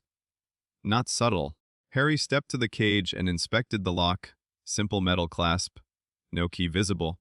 He raised the Elder Wand. Alomora. The spell sparked once, then the lock clicked open. Harry blinked in surprise. Well, nice to know something still works. He pulled the door open. The man climbed out stiffly, favoring his injured arm. Up close, his face was weathered by sun and years, his beard thick with gray. He looked at the Master Sword first, then at Harry's face, then back at the sword again, all color drained from him. By the goddess, he whispered. Harry had heard versions of that reaction before, usually around the scar, occasionally around his habit of surviving things he shouldn't. None of those reactions were as unnerving as this one. The man took a slow step back and bowed, awkwardly, because of the injury, but unmistakably. Harry nearly dropped the sword. No, don't do that. The man looked up, stunned. You carry the sacred blade. Yes, Harry said, deeply uncomfortable. Still not a reason to bow in the dirt. The stranger straightened with visible effort. Then you are the knight. Harry hesitated. The answer should have been easy. The sword was at his side. Fi had admitted the land had called him because the pattern it expected was absent. In practical terms, perhaps he was the knight. But he was not the knight, not the one Hyrule had waited for. I'm the one holding the sword, he said at last. The man stared at him a moment, as if deciding whether that was modesty, madness, or some sacred phrasing beyond his understanding. It was mostly panic, really. Fi appeared a few steps away in a shimmer visible only to Harry. Her expression was, naturally, unhelpful. Your phrasing lacks confidence. Harry ignored her and turned back to the man. Can you walk? The man flexed his arm and winced. I can walk. I can also answer questions, since you clearly have 1,000. That obvious? You're dressed like a ruin spat you out, the man said bluntly. And you speak Hylian like someone taught by ghosts. Harry opened his mouth, then closed it again. That explained why he could understand anything at all. Another gift from magical transportation, apparently. The man extended his good hand after a moment's hesitation. Name's Dorian. Harry took it. Harry. Dorian's grip tightened slightly. That's not a Hylian name. No, Harry said. It isn't. The older man glanced once more at the master sword, and some of the exhaustion in his face gave way to something far more fragile. Hope. It was not the loud kind. Not triumphant. It looked too tired for triumph. This was the kind of hope people built only after learning how often hope could be punished. The sight of it landed on Harry with almost physical force. He knew that look. He had seen it in the faces of people after Voldemort fell. Not joy. Relief so cautious it was almost afraid of itself. Dorian cleared his throat. There's a village not far from here. Hateno. If you truly mean no harm, they'll give you water, food, maybe more answers than I can. And if they see that sword, he trailed off. Harry sheathed the blade. That, he said, might be a problem. Dorian gave him a long look. Son, if that sword is what I think it is, then problems are already here. The only question is whether they've come to kill us or save us. Harry had no good response to that, so he helped Dorian gather what little the bokoblins had not ruined. Between the crates they found dried food, a water skin, and a rough map sketched on cloth. No wand, sadly. No broom either. Hyrule continued to disappoint in specific ways. As they left the camp and took the road eastward, Dorian kept stealing glances at him. Harry pretended not to notice. The path gradually widened into the remains of an old road bordered by ruined posts and half-collapsed stone walls. Wildflowers grew through everything. Birds called from the trees.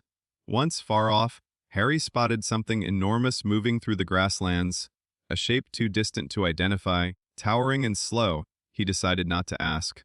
Not yet. After perhaps an hour of walking, the road curved around a low ridge, and the village came into full view. Hateno. It was small, but alive in a way the rest of Hyrule had not been. Houses with blue roofs clustered along winding lanes. Fields stretched nearby in neat green terraces. Smoke rose from chimneys. Children ran between fences. A woman was hanging cloth to dry in the sun, while an old man repaired a cartwheel outside a shed. The sheer normality of it made Harry stop. He had not realized how starved he was for ordinary life until that moment. Not wizarding ordinary. Owl posts and moving portraits and enchanted kettles. Just ordinary. People growing food. Mending roofs. Living because life insisted on continuing even under the shadow of ruin. Dorian noticed him pause. Not much to look at, the older man said, but it's ours. Harry looked at the village for a long moment. It's a kingdom, he said quietly, more to himself than anyone else. Dorian frowned. What? Harry shook his head. Nothing. But it wasn't nothing, because now he understood something the temple, and the sword and the sanctum had not been able to teach him alone. Hyrule was not the castle. It was not Ganondorf. It was not ancient prophecy, sacred relics, or ruined temples full of impossible standards. It was this: fields, homes, smoke, children. People too stubborn to let the world end just because evil thought it had the right. That was what kingdoms actually were, and if Ganondorf wanted all of this ground beneath his malice, then Harry finally understood exactly what kind of enemy he had walked into. As they approached the first houses, villagers began to notice them. A few waved at Dorian in relief. Then they saw Harry. Then they saw the sword at his side. The mood changed instantly. Conversation died. Doors opened. Faces turned. A young woman carrying a basket stopped dead in the lane, an apple rolling unnoticed from the top and bouncing into the dust. An old man near the cartwheel stood so abruptly he nearly upset his tools.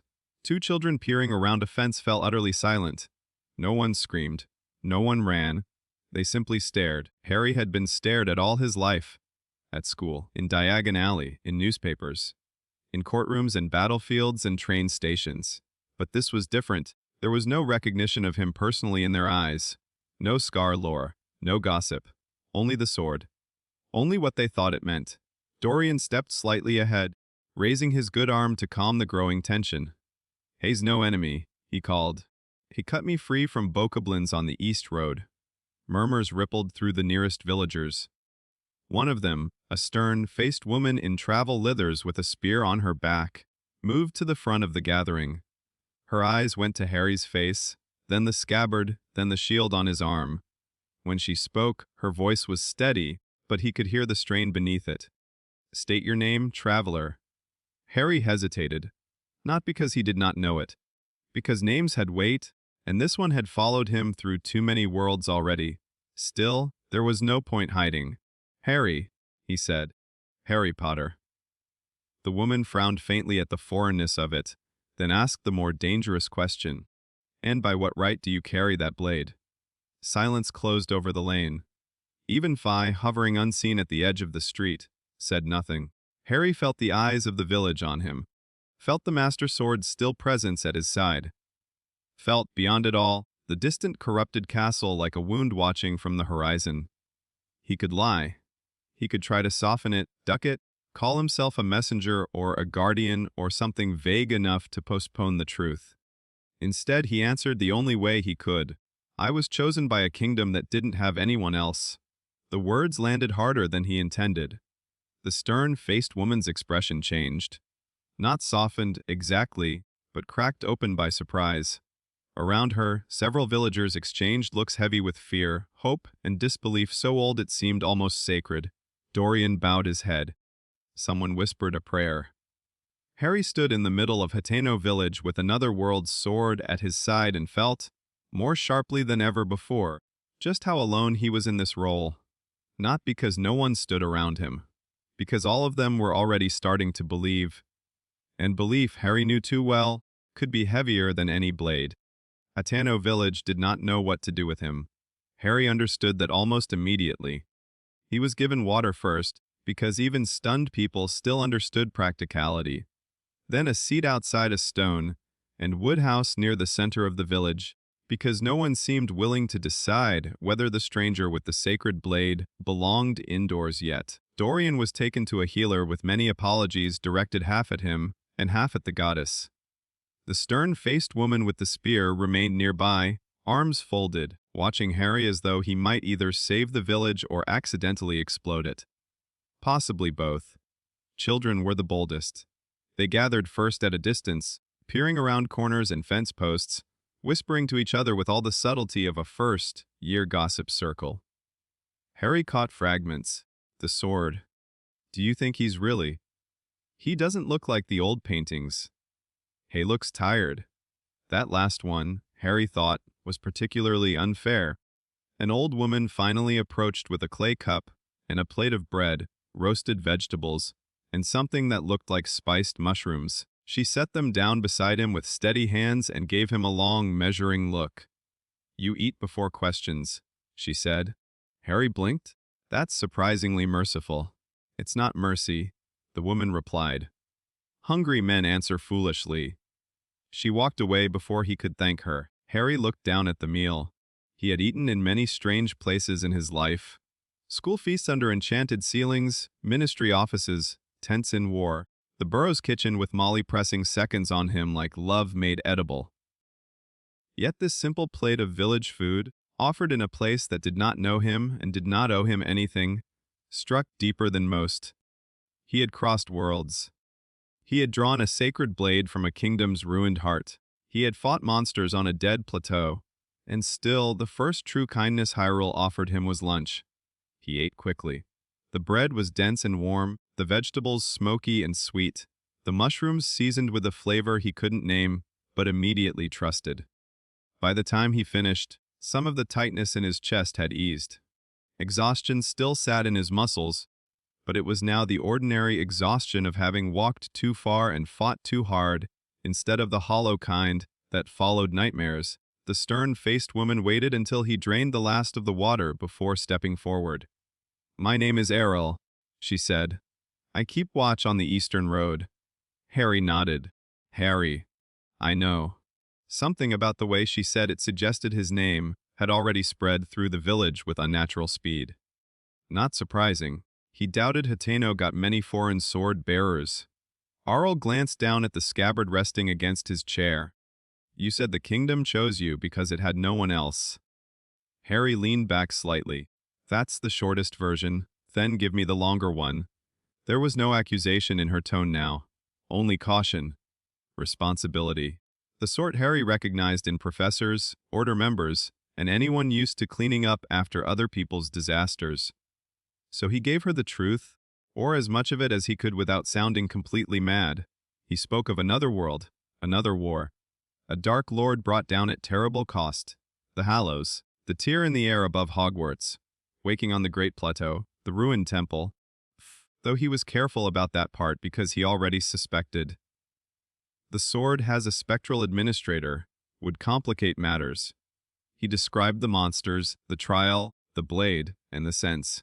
Impossible to prove, impossible to deny, that Hyrule had reached beyond itself because the hero it had expected was absent. Errol listened without interrupting. Only once did her expression truly shift, and that was when Harry mentioned the castle. The red-black corruption, the king's shape in the dark. When he finished, silence stretched between them. Around them, villagers pretended not to be listening with absolute transparency. At last Errol let out a long breath. If you were anyone else, she said, I would think grief or fever had taken your mind. Harry nodded. Reasonable. But you carry the blade.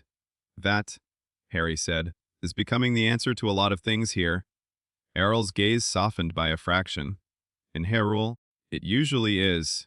She sat opposite him then, resting her forearms on her knees. Listen carefully, Harry Potter of nowhere I've ever heard of. This village survives because we are cautious. We plant, we mend, we bury, and when monsters come too close, we put them down. We do not build our hopes around miracles. Harry looked at her evenly. Good. That caught her off guard. He continued, because I'm not a miracle. The words came out harder than he intended, but he did not take them back. Errol studied him for a moment longer, then gave a slow, almost grim nod. No, she said. You're not. Strangely, that sounded more like acceptance than disbelief ever could have. She stood. Come on. Harry frowned. We're to meet the people who matter. The house at the edge of the village looked ordinary from the outside. White plaster walls, blue roof, climbing vines near the windows. But the inside made it immediately clear that ordinary was a lie of convenience. Maps covered one wall. Shelves bowed under the weight of books, scrolls, and old tablets etched with symbols Harry did not know. Strange mechanical parts lay neatly arranged across a worktable beside rolled sketches of towers, beasts, and intricate geometric devices. A glass lens larger than Harry's head rested, near the back window, pointed toward the distant hills, as if the house itself were watching the kingdom. An old woman stood bent over a parchment at the central table, muttering to herself while making notes in a hand so small and sharp it looked weaponized. She did not look up when Errol and Harry entered. You're late, the woman said. Arl blinked. You didn't know I was coming. I knew someone with your boots was approaching the door at a brisk pace with at least one other set of footsteps. Only then did the woman straighten and turn. She was very old, but not fragile. Age had gathered in her face without dimming her eyes, and those eyes were bright enough to feel like a challenge. Then she saw Harry. Then she saw the sword. The parchment slipped from her fingers. For one breathless moment, the old woman simply stared. Then, to Harry's deep alarm, she crossed the room far faster than seemed appropriate for her age, seized his face between both hands, and peered at him from inches away. He froze. "No," she said at once, "not him." Harry blinked. "That's very direct." Errol pinched the bridge of her nose. "Paya." Paya released Harry's face without apology and took 2 brisk steps back, still staring. "The features are wrong. Height wrong. Build wrong. Ears definitely wrong. But the sword is authentic." Harry immediately put a hand to one ear. Paya noticed. "Round tragic?" Harry looked at Errol. "Should I be worried?" "Constantly," Errol said. "This is Lady Paya, keeper of the old records." Paya waved that aside impatiently. "Retired keeper. Occasional genius. Full-time sufferer of everyone else's slow thinking." Her sharp gaze returned to Harry. "You're foreign." "Yes." "From where?" "Another world." Paya nodded at once, as if he had said, "The next valley over." Harry stared. That wasn't difficult enough to believe. "My boy, I have spent 80 years studying relic theology, pre-calamity records, failed prophecies, historical distortions, shrine mechanics, and the sacred traditions surrounding the royal bloodline." She pointed a bony finger at the master sword. "When reality itself walks into my house wearing evidence, I adapt quickly." That, Harry decided, was fair. Paya circled him once, taking in the travel-worn clothes, the shield, the elder wand at his belt, the exhaustion in his face, and the way his hand kept drifting unconsciously near the sword. "Heem," she murmured. "Too thin for a knight. Far too haunted. Definitely chosen. I'm getting that a lot." "You should." "The blade does not make mistakes lightly." Harry glanced at Errol. "That still sounds like it leaves room for mistakes." Paya's mouth twitched. "Oh good, he's skeptical. That helps." She moved to the central table and began clearing space with the violent efficiency of someone to whom objects moved, or were thrown depending on their usefulness. Scrolls were stacked, instruments relocated, a cracked mug shoved aside. Then she spread out a map. "Come here," she ordered. Harry obeyed mostly because years of surviving formidable older women had trained him well. The map showed Hyrule in full mountains, forests, rivers, ancient roads, scattered settlements, and at the center the castle beneath a symbol inked in furious black and red. The kingdom was far larger than it had looked from the plateau. Paya tapped the castle. Ganondorf. Source of the corruption. Ancient sovereign of conquest, malice, and recurring catastrophe. Sometimes called the Demon King, has been sealed, reborn, broken, resurrected, and generally made everyone's problem across more generations than I care to count. Like Voldemort. Harry said before he could stop himself. Paya blinked. "Is that your Dark Lord?" "Mine was more snake and less kingly." "HM. Inferior aesthetic." Harry looked at her. Paya looked back without blinking. "Continue." He almost laughed. Arl folded her arms beside the map. "He says Ganondorf's corruption feels like something he's fought before." Paya's gaze sharpened. "I hope you know that." "I do," Harry said. Voldemort was fractured, obsessed with not dying. What I felt in the castle wasn't that. It was bigger, older, like hate that had learned patience. Paya went very still. Then she nodded once. "Yes," she said. "That is closer." She moved her finger from the castle to 4 distant points marked with faded symbols. The kingdom once answered him through the royal line. The sacred sword appointed guardians and a chosen hero. But the pattern was damaged. Broken, perhaps. And now the sword has found you. Harry studied the map. "You keep saying pattern."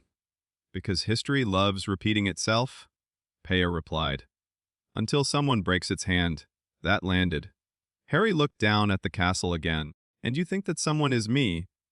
Paya leaned back, suddenly much quieter. "I think," she said, That a kingdom dying under the same curse for ages has no luxury left for tidy expectations. The room fell silent. Then Paya's eyes flicked to the shield on Harry's arm. "Show me your grip." Harry frowned. "What?" "Your grip."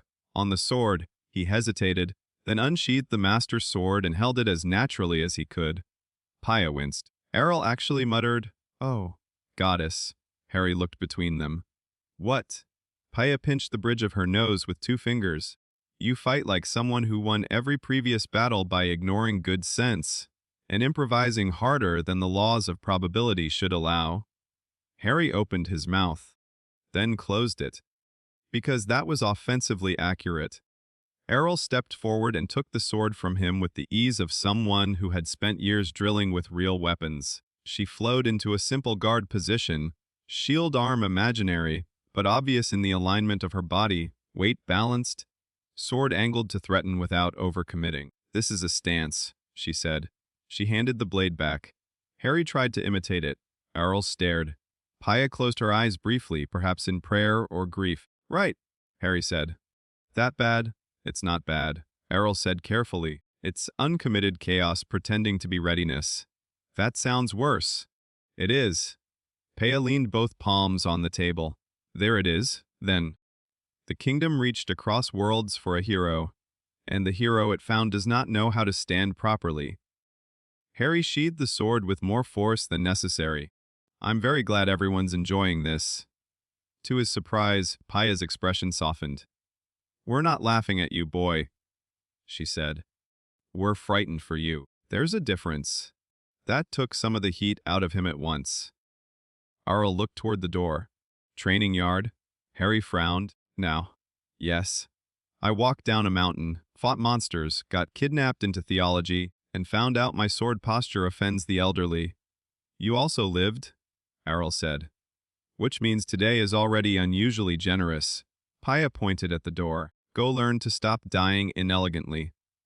The training yard was little more than a flat-packed earth circle behind the village bordered by fencing, wood posts, and weapon racks, but it had been cared for, used.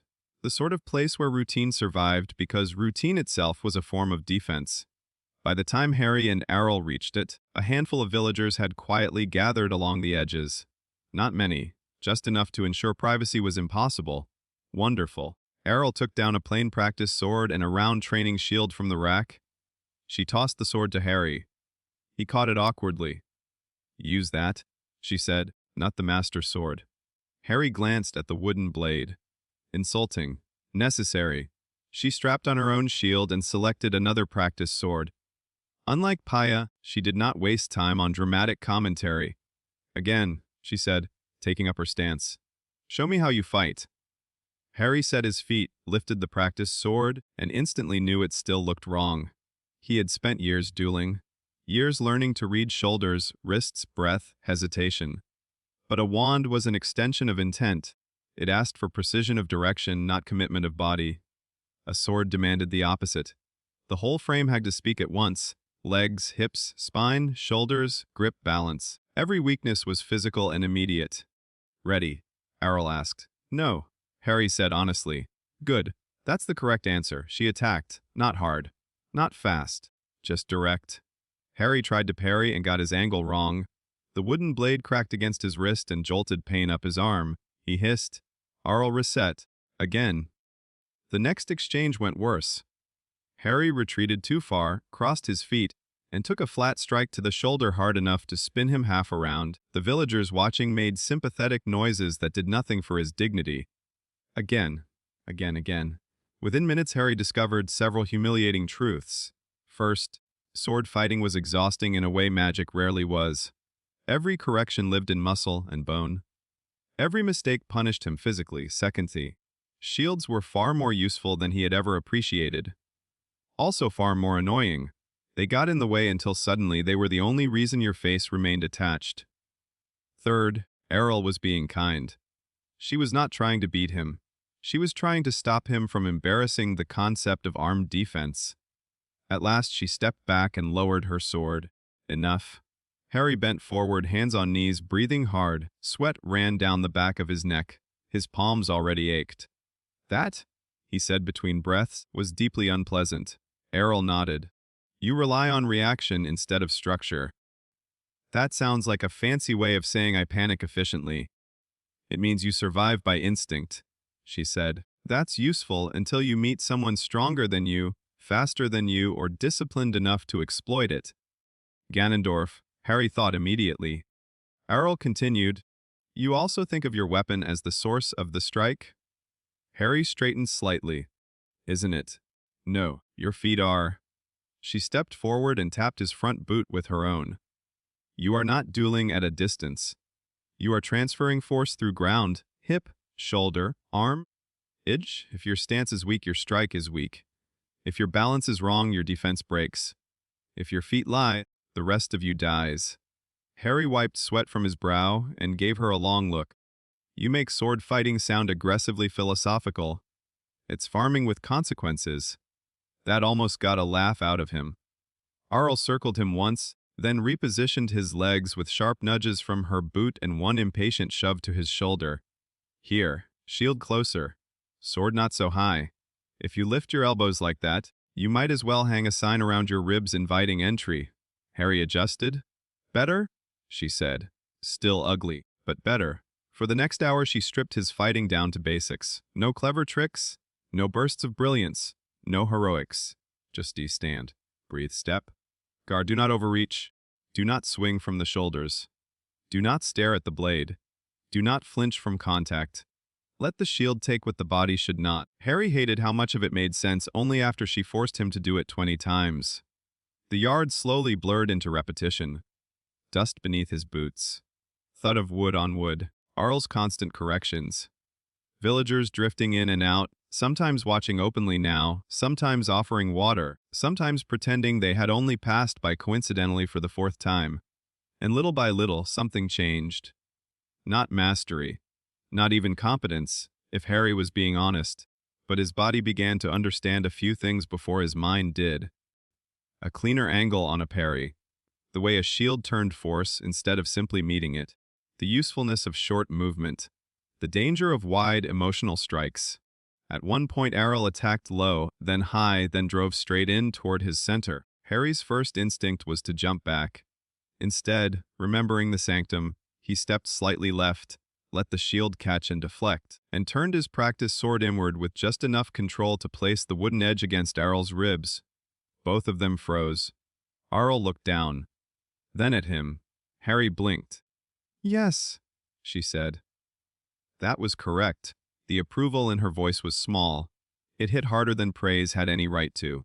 Errol stepped back. Again. This time Harry failed the same sequence almost instantly.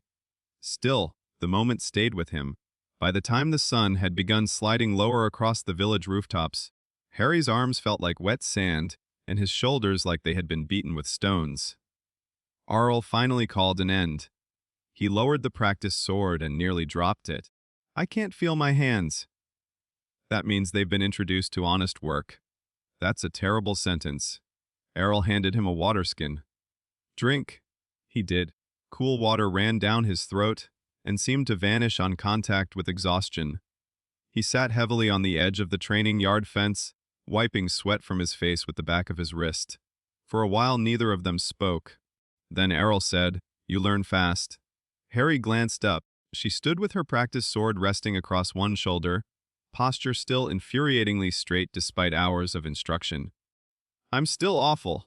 Yes, she said, but less so than you were this morning. He laughed weakly, glowing. Errol's mouth twitched, almost a smile. Then her expression sobered. You fight like someone who never expected to have to survive the first exchange. The words caught him off guard. Harry looked away. That obvious? To anyone who's seen desperate men train, she said. The village sounds drifted around them. Tools, voices, evening wind moving through roofs and fences. Somewhere nearby, someone was cooking onions and herbs. Somewhere else, children were arguing about whether the foreign hero would be taller if he stood properly. Harry stared at the ground. In my world, he said after a while, a lot of the fights came down to one moment. One spell. One decision. You survived it, or you didn't. Errol listened. And if you were good enough? Harry continued, or lucky enough, you could end things before skill mattered as much as nerve. He flexed one aching hand. This doesn't work like that.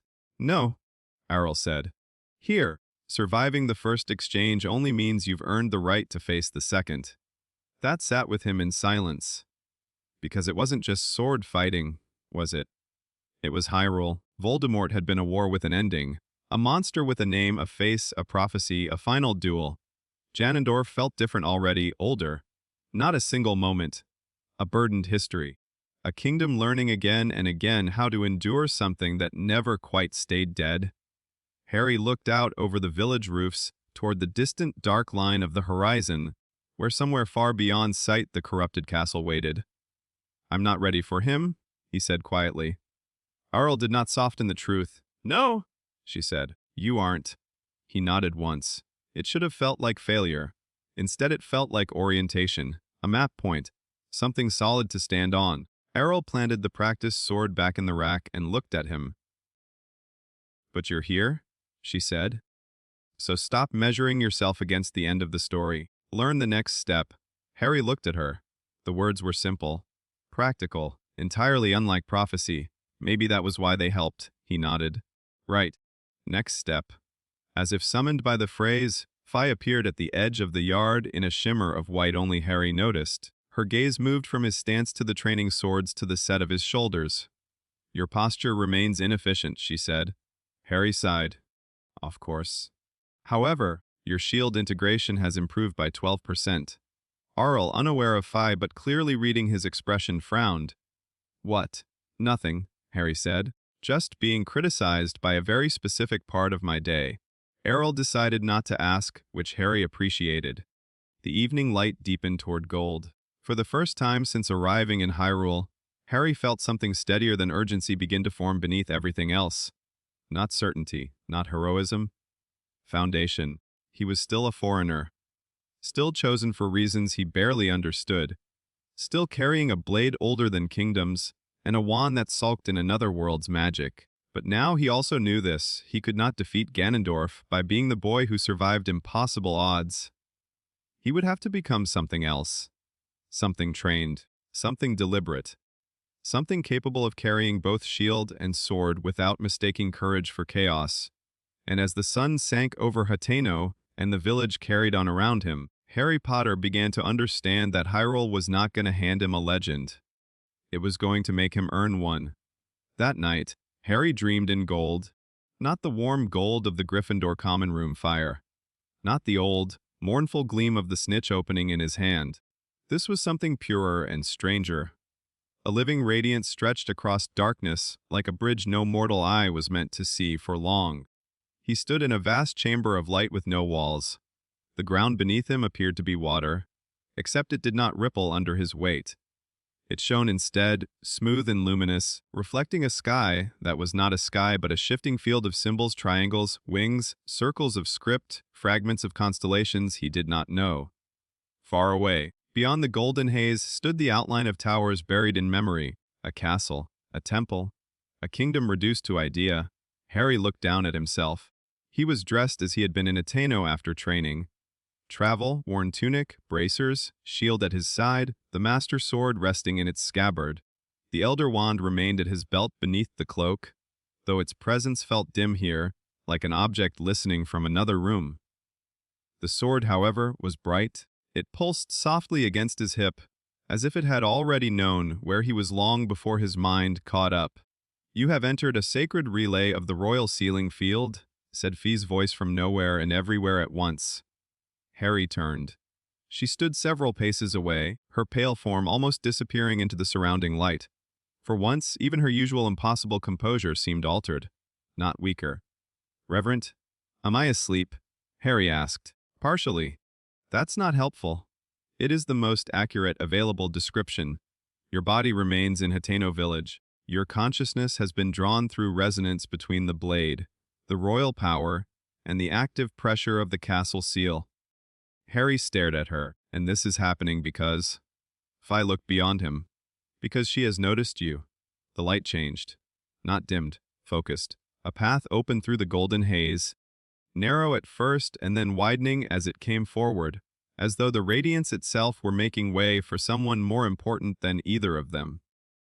Harry felt it before he saw her, not just power but strain. Enormous strain held in perfect discipline. Then the Princess of Hyrule stepped into view. Harry had seen her only in fragments before. Through the tear in the world, through flashes inside the sword's judgment, through impressions of prayer and pressure and far-off resistance. None of that had prepared him for the reality of her. She looked young. Not child young, but young enough that the force of her composure felt unfair. Golden hair fell around a face sharpened by exhaustion and grace in equal measure. She wore white and pale blue, garments too regal to be ordinary and too battle, worn to be ceremonial. Light gathered around her like it recognized its own source and obeyed it willingly. Yet beneath that brilliance Harry could see the truth immediately. She was tired beyond reason. Not the ordinary tiredness of a sleepless night. Not even the hollow sort Harry had carried after war. This was the fatigue of someone who had held back a flood with her bare soul for far too long and had not yet been allowed to collapse. Her eyes met his, and in that instant Harry understood why Hyrule had not died. Because she had refused to let it. For a moment neither of them spoke. Then Zelda inclined her head, not quite a bow but close enough to respect. "So," she said softly, "the kingdom reached further than I feared." Her voice was calm, precise, and gentle around the edges in a way that somehow made the exhaustion beneath it even more apparent. Harry had expected grandeur. What unsettled him most was how human she sounded. Harry found himself straightening without meaning to. "And you," he said, "must be the princess." A faint shadow of amusement touched her expression. "That is one of the titles currently burdening me, yes." He almost smiled at that. Almost. Because now that she stood before him, the reality of the situation grew heavier in new directions. She was not some distant figure in a prophecy or a symbol in a sacred system. She was a person who had been holding a kingdom together with sheer spiritual force while its chosen answer had failed to arrive. And Harry, completely alien, only partially accepted, barely able to hold a proper sword stance, was apparently what the kingdom had produced instead.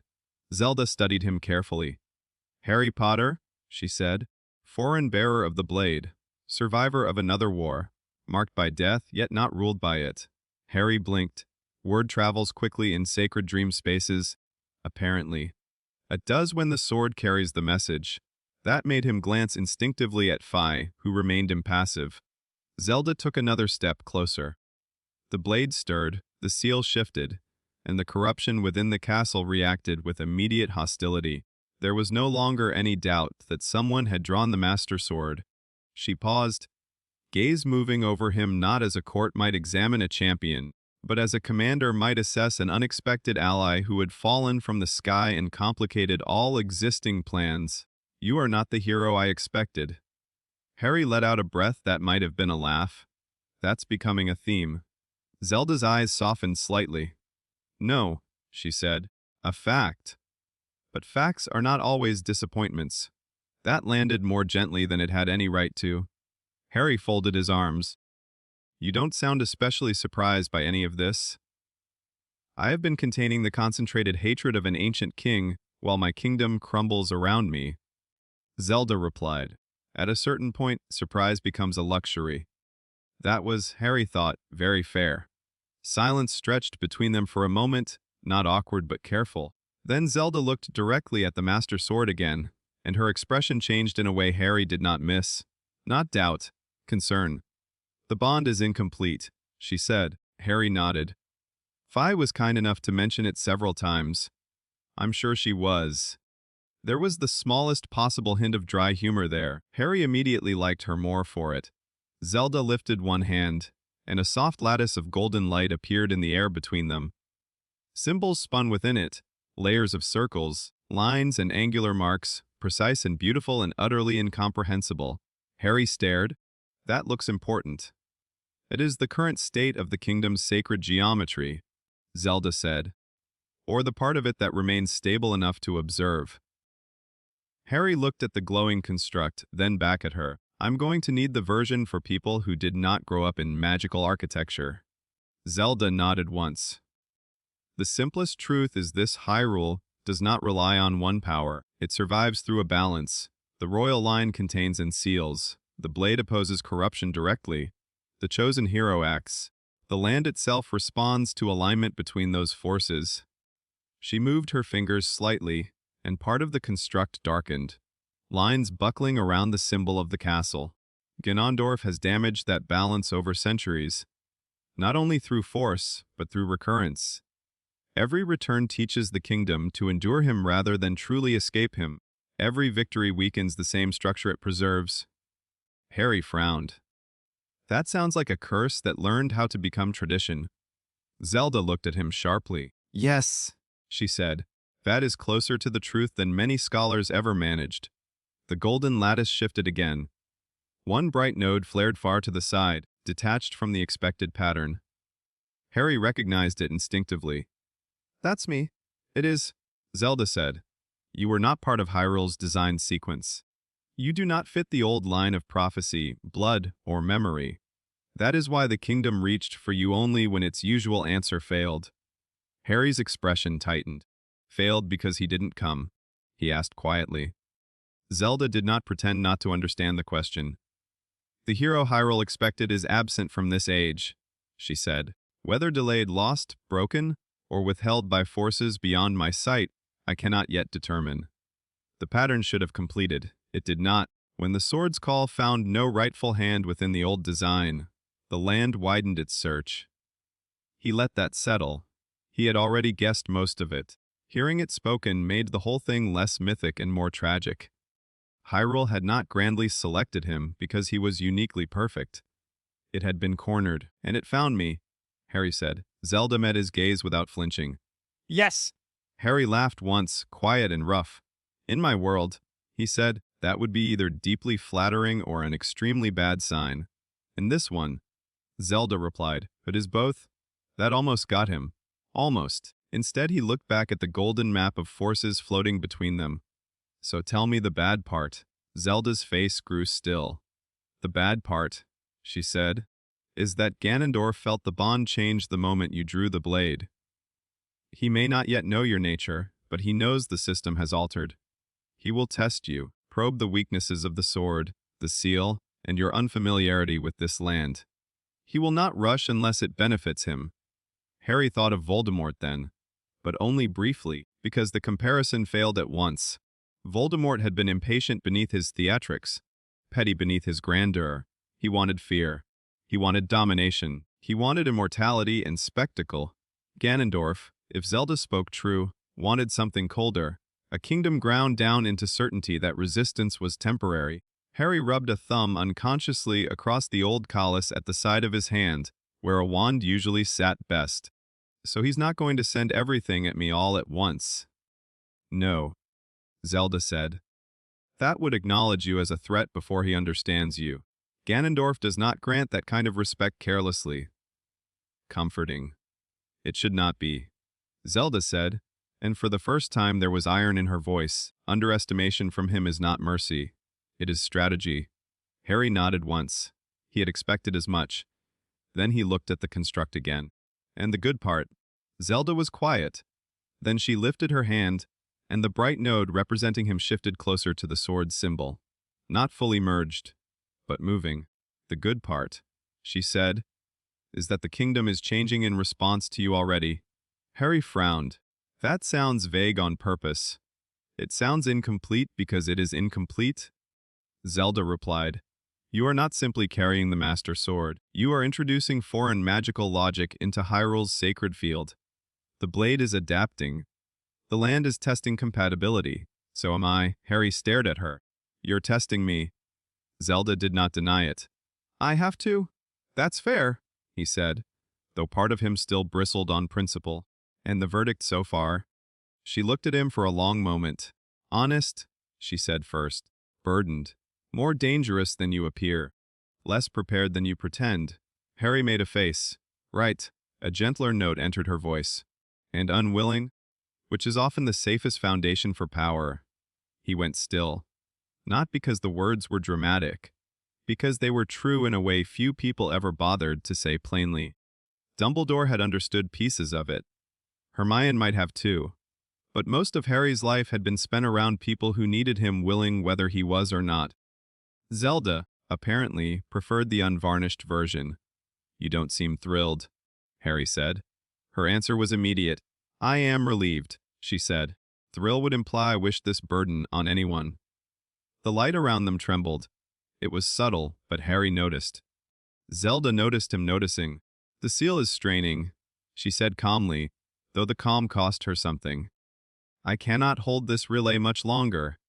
Harry looked at her more closely then, at the slight stiffness around her shoulders, the careful steadiness of her breathing, the way the golden light nearest her kept pulling inward, as if being forced to obey. "You've been doing this alone," he said. It was not really a question. Zelda's eyes shifted past him towards something distant and unseen. Yes. That single word carried more exhaustion than any speech could have. Harry thought of her standing against the corruption day after day, year after year perhaps. He didn't even know how long, without rest, without certainty, without the luxury of collapse. Something in his chest tightened with something that was not pity, and not quite admiration either. Recognition, perhaps. The terrible kinship of people who had both been asked for too much and given it anyway. He stepped closer before thinking better of it. "What do you need from me?" he asked. Zelda looked back at him. For the first time since the dream began, she seemed to stop speaking as princess, symbol, or sacred force. She answered as herself. "Time," she said. Harry held her gaze. "I can buy that," he said. "Maybe, but I need more than a glowing sword and a village training yard if I'm meant to keep your ancient king busy." A faint smile touched her mouth then. Small, tired. "Real, that," she said, "is the first practical thing anyone has said to me in months." Harry snorted. "Good. I was worried I was getting too mystical." Zelda raised her hand again, and the golden construct shifted into a map, not of all Hyrule, but of its broken points of tension, towers, shrines, fields of corruption, scattered places that glowed differently than the rest. "These," she said, "are the surviving anchors that still answer the old kingdom. Some are places of memory, some of trial. Some simply hold lines of sacred force that have not yet collapsed. If you move among them, learn them, and survive their burdens, the blade's bond with you may deepen." Harry studied the map closely. "So that's the game," he said. "I don't storm the castle. I strengthen the network first." "Yes," Zelda said. "And more importantly, you let Hyrule teach you what it is before you try to save it." That hit harder than expected, because she was right. He had arrived here already half, inclined to interpret everything through the lens of Voldemort, Horcruxes, prophecy, and his own scarred history. But Hyrule was not merely another war with a different skin. It had its own rules, its own grief, its own shape of survival. He nodded slowly. "All right." Zelda extended her hand toward the floating points of light, and one of them brightened. A location east of the village, near hills and old stone. "Begin there," she said. "A ruined shrine lies beyond Hitano's outer fields. Its trial is modest compared to others. It will not be easy for you, but it should not kill you if approached intelligently." Harry looked up. "That's a low bar. In this kingdom," Zelda said, "it is a generous one." The light trembled again, harder now. For the first time, real strain crossed her face. Fi bowed her head fractionally. "Seal degradation increasing. Communication window near termination threshold." Harry looked between them. "That sounds bad." "It is manageable," Zelda said at once, which meant it was probably awful. The golden chamber around them flickered, and suddenly Harry caught it.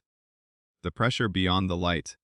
A colossal, patient hatred pushing at the edges of her seal, not fully entering but always there like claws scoring the far side of a door. Ganondorf. Even across dream and sacred relay, Harry felt his scar prickle in reflex. Zelda saw the reaction in him. "You feel him?" she said. Yes. "Good," she answered, though there was no comfort in the word. "Do not mistake that connection for understanding. Evil that resembles your past may still kill you through its differences." Harry nodded once, understood. The light around her dimmed another fraction. She had seconds now, maybe less. Harry should have asked something tactical. Something intelligent. A question about the shrine, the anchors, the blade, the seal, the kingdom. Instead, the only thing that came out was the most human one. When was the last time you slept? Zelda blinked. It was the first time in the entire exchange she seemed genuinely caught off guard. Then, very softly, she answered, I do not remember. The golden field shuddered. Harry's throat tightened with a flash of anger that had nowhere useful to go. At Ganondorf. At fate. At sacred systems that devoured people and called it duty. At the entire shape of worlds that kept doing this to children and then to the adults they survived into. Zelda must have seen some of that in his face, because her expression gentled in a way that almost undid him. Do not waste anger on what has already been spent, she said. Use it on what remains possible. Then she stepped closer. For one impossible moment, she laid her hand over his scar. Not touching skin exactly, touching light through it.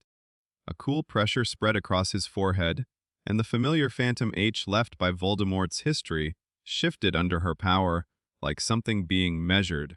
Zelda's eyes widened slightly. So that is how you survived, she murmured. Harry stiffened. What did you see? A wound that once carried an enemy and did not break its bearer, she said. A soul marked and mended. No wonder the kingdom reached for you. Before he could answer, the chamber began collapsing in sheets of gold. Zelda stepped back into the light. Harry, she said, voice now distant and echoing across failing radiance. Do not try to become Hyrule's old hero. The Master Sword pulsed at his side. Become the answer this age requires. Then she was gone. The light shattered. Harry woke, sitting bolt upright in bed with one hand on the Master Sword and the other reaching instinctively for his wand. Dawn had barely touched the edges of the room. Pale blue morning light slipped through the shutters of the small house where Hateno had bedded him down after training. His breathing was too fast. His skin was cold with sweat. For several seconds he could only stare into the dim room and listen to his heartbeat. Then Fi appeared beside the window as naturally as if she had always been there. Your consciousness has returned successfully, she said. Harry dragged a hand over his face. Thank you, Fi. That was very nearly comforting. The communication was productive. He laughed once without humor. Is that what we're calling it?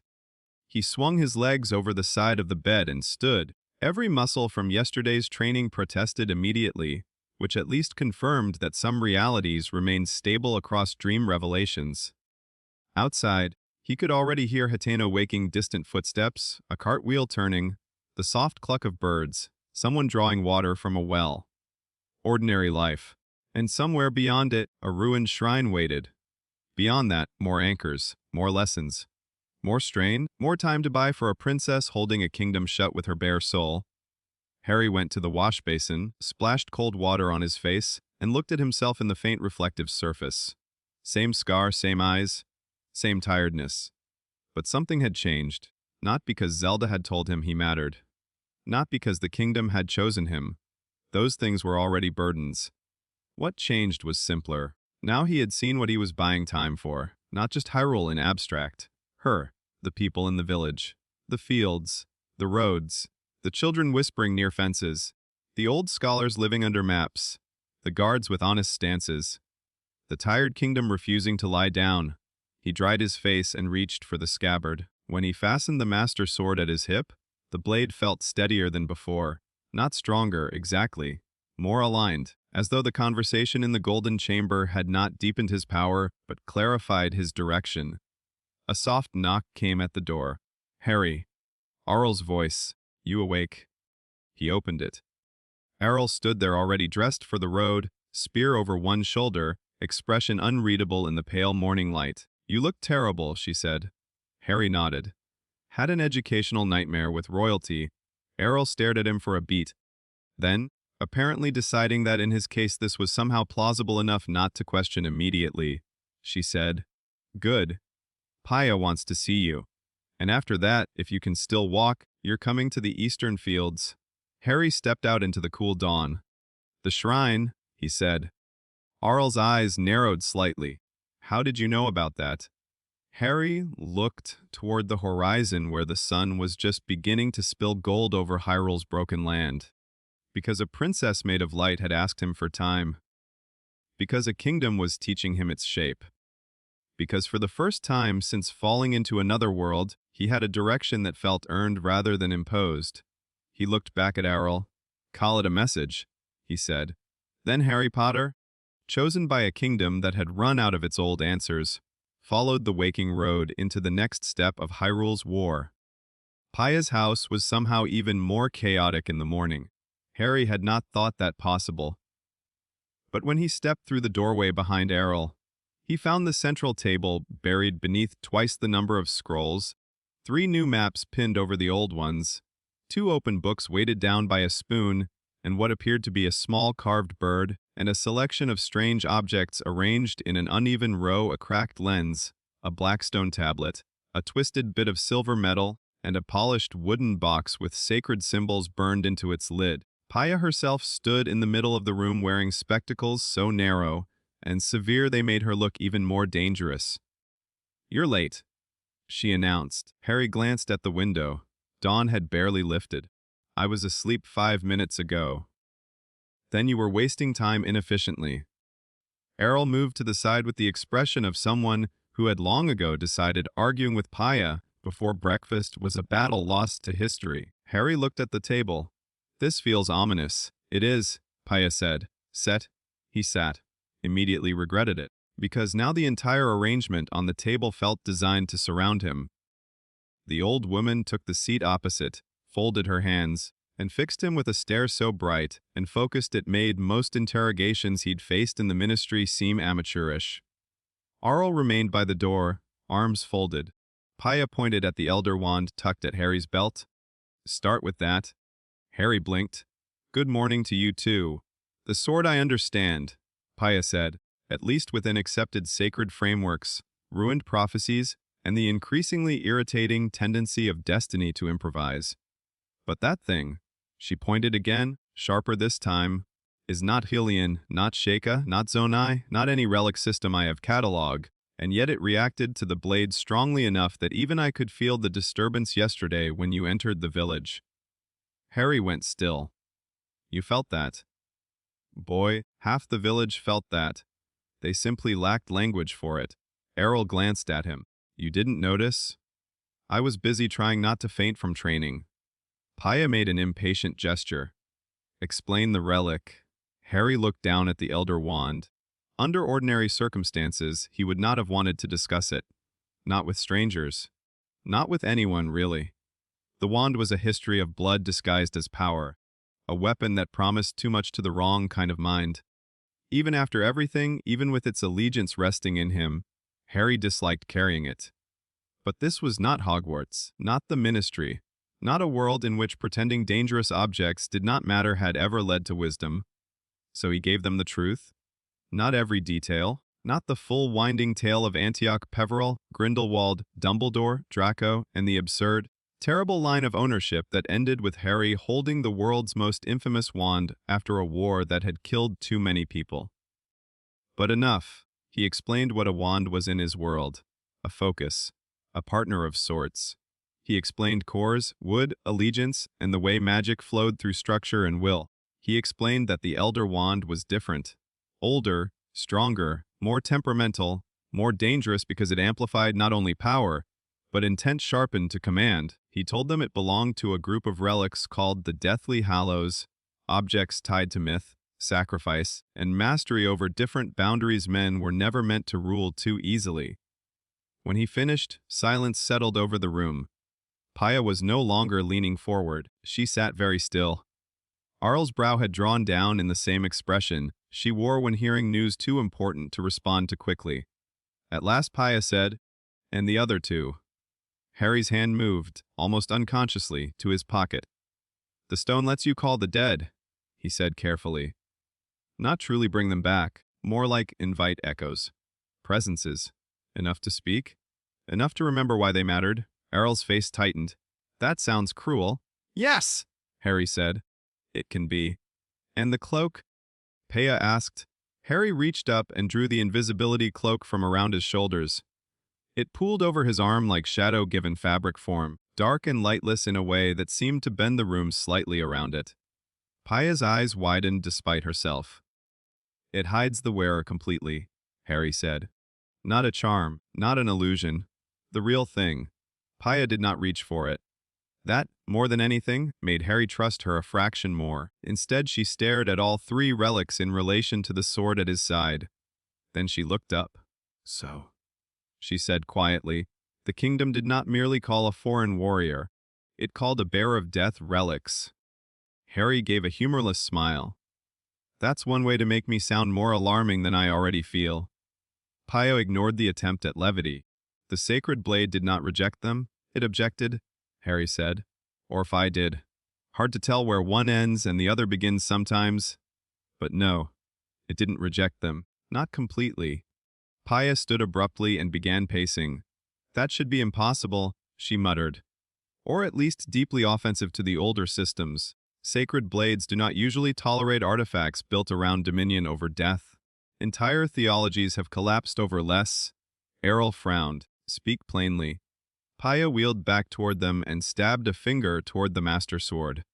That blade represents sacred opposition, purity of purpose, courage aligned against corruption. These, she pointed to the hollows in turn, are relics of threshold power. Not evil necessarily, but perilously adjacent to the sort of force that tempts mortals into believing they can bargain with the structure of existence. Harry leaned back slightly. That's not comforting. It shouldn't be. Paya snapped. Then her expression sharpened. And yet the sword accepted you provisionally anyway. Earl's gaze moved from the hollows to Harry. Because of him, Paya went still, then nodded once. Yes, she said. That's the only interpretation that holds? Harry frowned. Meaning? Paya planted both hands on the table. Meaning the sacred system recognized that your relics are dangerous, foreign, and theologically hideous, and still decided you were safer than rejecting them outright. Harry opened his mouth, then shut it again. Because that was not a compliment. Not really. It sounded more like the kingdom had looked at the total disaster of his existence and concluded it remained the best available option, which, uncomfortably, fit everything else so far. Paya dragged the polished wooden box closer and opened it. Inside lay several old fragments of stone etched with ancient symbols. She selected one and set it in front of Harry. Touch this? He eyed her. You say that alarmingly often for someone who owns this many cursed-looking objects. It isn't cursed? Probably. Errol closed her eyes briefly. Harry touched the stone. Nothing happened at first. Then the symbol carved into it glowed faintly blue, and immediately dimmed again. At the same time, the elder wand at his belt twitched, and the invisibility cloak shifted like a living thing disturbed in sleep. Paya inhaled sharply. Again, she said. Harry touched it once more. This time the stone's glow lasted longer, but it wavered. Not stabilizing, interfering. Paya snatched up a notebook and began scribbling furiously. Arl looked at Harry. What did it do? No idea, Harry admitted. Paya answered without looking up. The local relic matrix attempted to identify his magical signature and failed to classify it cleanly. The hollows are not merely foreign objects. They're behaving like alternate sacred laws layered over mortal use. Harry stared. That sounds bad. Paya's pen stopped. She looked up over the edge of her spectacles. It sounds unprecedented. That was somehow worse. Before Harry could ask more, Phi appeared near the far wall in a shimmer of white light. This time, to Harry's surprise, Paya's eyes snapped directly toward her. Arl stepped back at once, hand falling to the knife at her side. Harry shot to his feet. Wait. But Paya had gone utterly pale. For the first time since he met her, the old scholar looked stripped of all cleverness and habit and left with only raw, startled reverence. Oh, she whispered. Oh, you're real? Phi inclined her head minutely. Correct. Errol looked between them. You can both see her? Paya rounded on Harry with sudden fury. You didn't mention the sword spirit was externally manifesting. I was still getting used to the fact that my sword has a spirit. Clarification, Phi said. I am not owned by the sword. I am aligned with it. Not the point? Harry muttered. Arl slowly lowered her hand from her knife, though tension remained in her shoulders. This is the spirit tied to the blade. Acceptable summary, Phi said. Paya bowed her head so quickly Harry barely processed it. Not low, not theatrical, but unmistakably respectful. Phi watched her with calm neutrality. You are the village scholar. Your interpretive frameworks are functional but imprecise. Paya straightened with visible effort. I'll take that as praise. That would be statistically appropriate. Harry put a hand over his face. I'm surrounded by this now. Errol actually snorted. It was brief, involuntary, and vanished at once. But Harry caught it. Phi turned her gaze to the hollows laid on the table. The incompatibility concerns you. Paya clasped her hands. It does. Your concern is valid. These relics are antithetical to several Hylian sacred assumptions. Harry looked up sharply. Antithetical how? Phi answered with her usual brutal precision. The Master Sword is built on service. The Hallows are built on threshold mastery. The blade exists to align the bearer with a righteous purpose greater than self. The Hallows invite the bearer to cross or command boundaries, usually approached through humility. This does not make them inherently corrupt. It makes them structurally dangerous. Paya's eyes were almost fever-bright now, every scholar's instinct in her fully aflame, and yet the bond remains yes. Why? Phi turned to Harry, because he does not desire them for dominion. The room fell silent. Harry did not move. Phi continued. The wand remains with him through earned allegiance, not conquest pursued for its own sake. The stone burdens him more than it tempts him. The cloak he uses primarily for protection and infiltration. None of the three define his identity. Therefore, the sacred blade judged them as influences, not masters. Paya let out a slow breath. In other words, the problem is not the relics alone. It is the relationship between relic and bearer. Correct. Arl looked from Phi to Harry, and if that relationship changes, Phi's gaze did not shift. Then risk increases sharply. Harry folded his arms. That sounds like you're saying if I start relying on them the wrong way, the sword will object. That is one likely outcome. Another is worse. He waited. Phi spoke without pause. Cross-system resonance could cause corruption pathways neither world has previously modeled. Arl's expression hardened. Plainly. Paya answered this time, voice quieter than before. If the sacred blade and the Hallows stop balancing through Harry's intent, they might start reacting against each other directly. She swallowed. And if that happens while Ganondorf's malice is pushing at every weakness it can find, Harry finished the thought for her. It could give him a way in. No one contradicted him. The old house felt suddenly smaller. Harry looked down at the elder wand, the stone, the cloak. He had always known the Hallows were dangerous. But dangerous in familiar ways. Dangerous like temptation, grief, power, arrogance, history. He had not considered that in Hyrule they might become something even worse, structural weaknesses in a sacred war fought by rules older than his own world's magic. And yet he could not simply discard them. The Elder Wand might matter later, perhaps critically. The stone had already played a role in the Sanctum's judgment. The cloak had proven unusually resonant here. Besides, abandoning them somewhere in an unknown kingdom would be lunacy of the highest order. Paya must have read part of that in his face. Do not be stupid, she said at once. Harry blinked. Was I visibly considering something stupid? Yes, you had the expression. Errol nodded. You did. Harry decided not to ask what expression that was. Paya pressed on. You cannot leave them unattended. You cannot treat them as ordinary artifacts. And you absolutely cannot pretend they won't matter. So the only useful path is disciplined integration.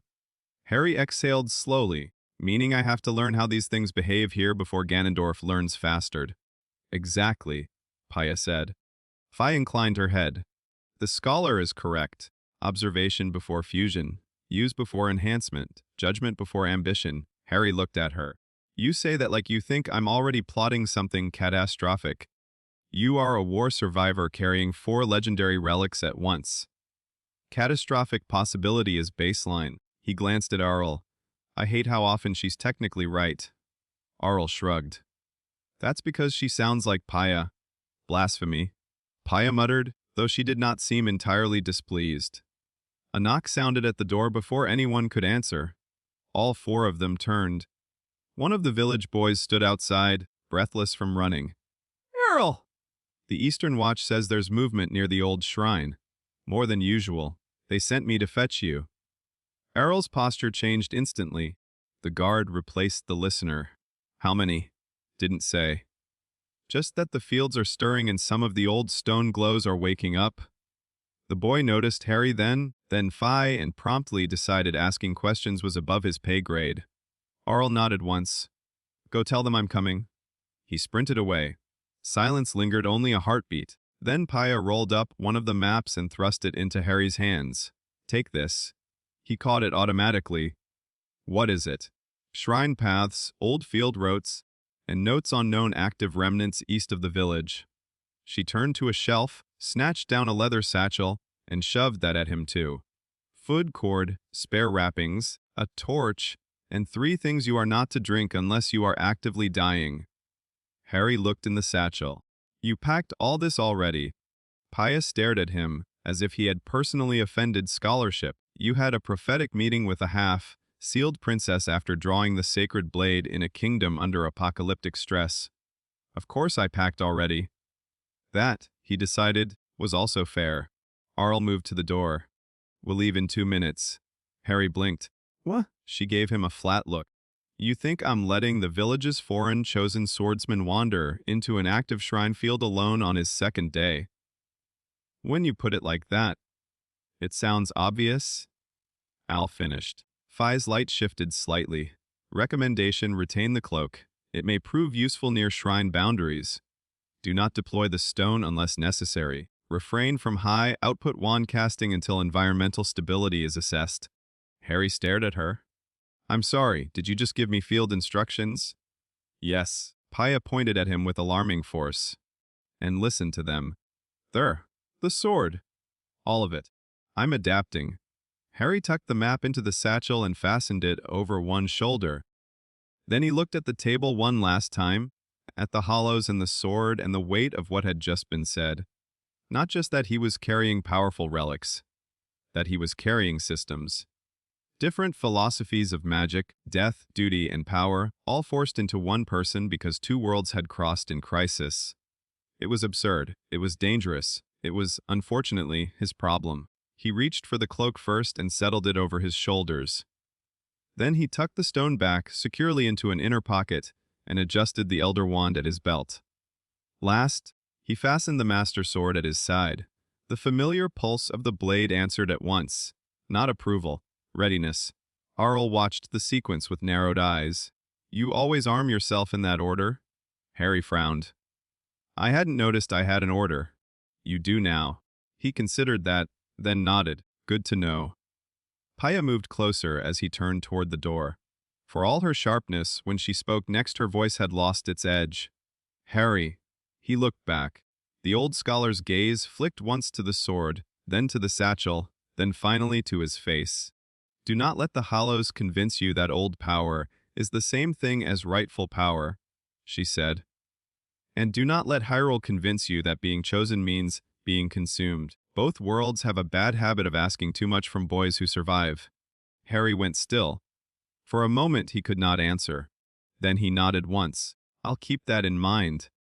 Paya stepped back. Errol opened the door. Morning spilled in across the floorboards, bright and cool and deceptively peaceful. Beyond the houses, beyond the fields, somewhere east of the village, old stone was waking and whatever slept around the shrine had begun to stir. Harry crossed the threshold with the satchel against his shoulder, the hollows hidden but present, and the Master Sword steady at his side. Behind him lay maps, theories, and warnings. Ahead lay trial, ruin, and the first place Zelda had pointed him toward in the golden light. And as he followed Errol into the waking road beyond Hateno, Harry Potter carried with him a truth that felt heavier than any weapon. He was no longer merely a stranger in Hyrule. He was becoming a point where worlds touched, and if he failed to hold that line correctly, both might bleed. The eastern fields of Hateno were too peaceful for what lay buried beneath them. Harry noticed that first, not the beauty, though there was plenty of that. Morning light poured over rolling grass, stone fences, patches of wildflowers, and old terraces half reclaimed by the land. Wind moved through wheat in long golden ripples. Birds wheeled low over the slopes. From a distance, It looked like the sort of countryside where children should race each other along the paths and farmers should complain about weather with deeply local expertise. But under it all sat a tension the village had learned not to name aloud. Harry could feel it as they walked. Arl led the way along a narrow dirt path between two low ridges, spear over one shoulder, shield strapped to her back now instead of her arm. She moved with the easy economy of someone who knew every bend of the land and trusted none of it completely.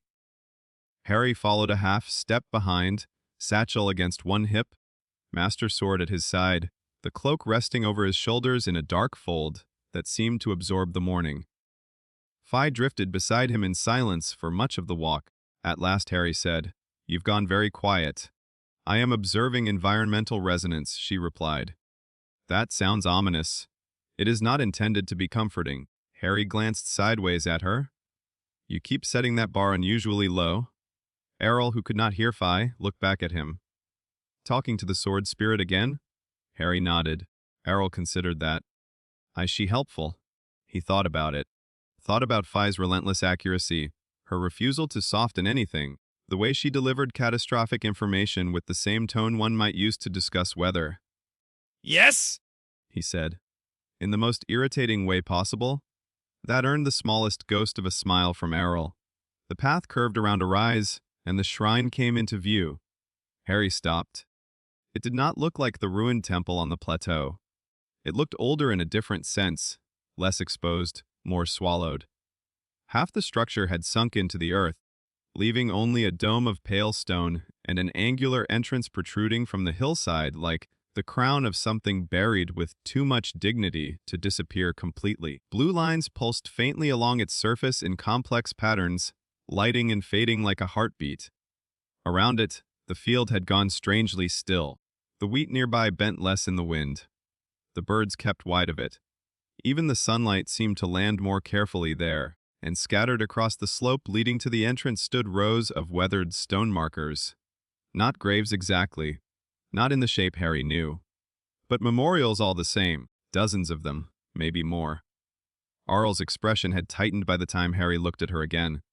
"What is this place?" he asked quietly. She answered without taking her eyes off the shrine. "An old holding field.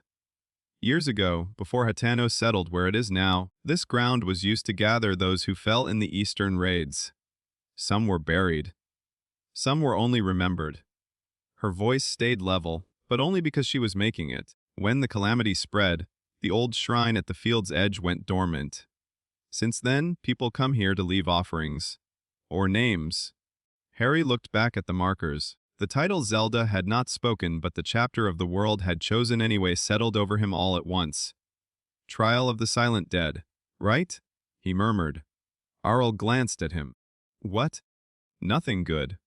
3 village watchmen waited near the lower edge of the shrine field, armed with bows and short blades. They relaxed only slightly when Errol approached.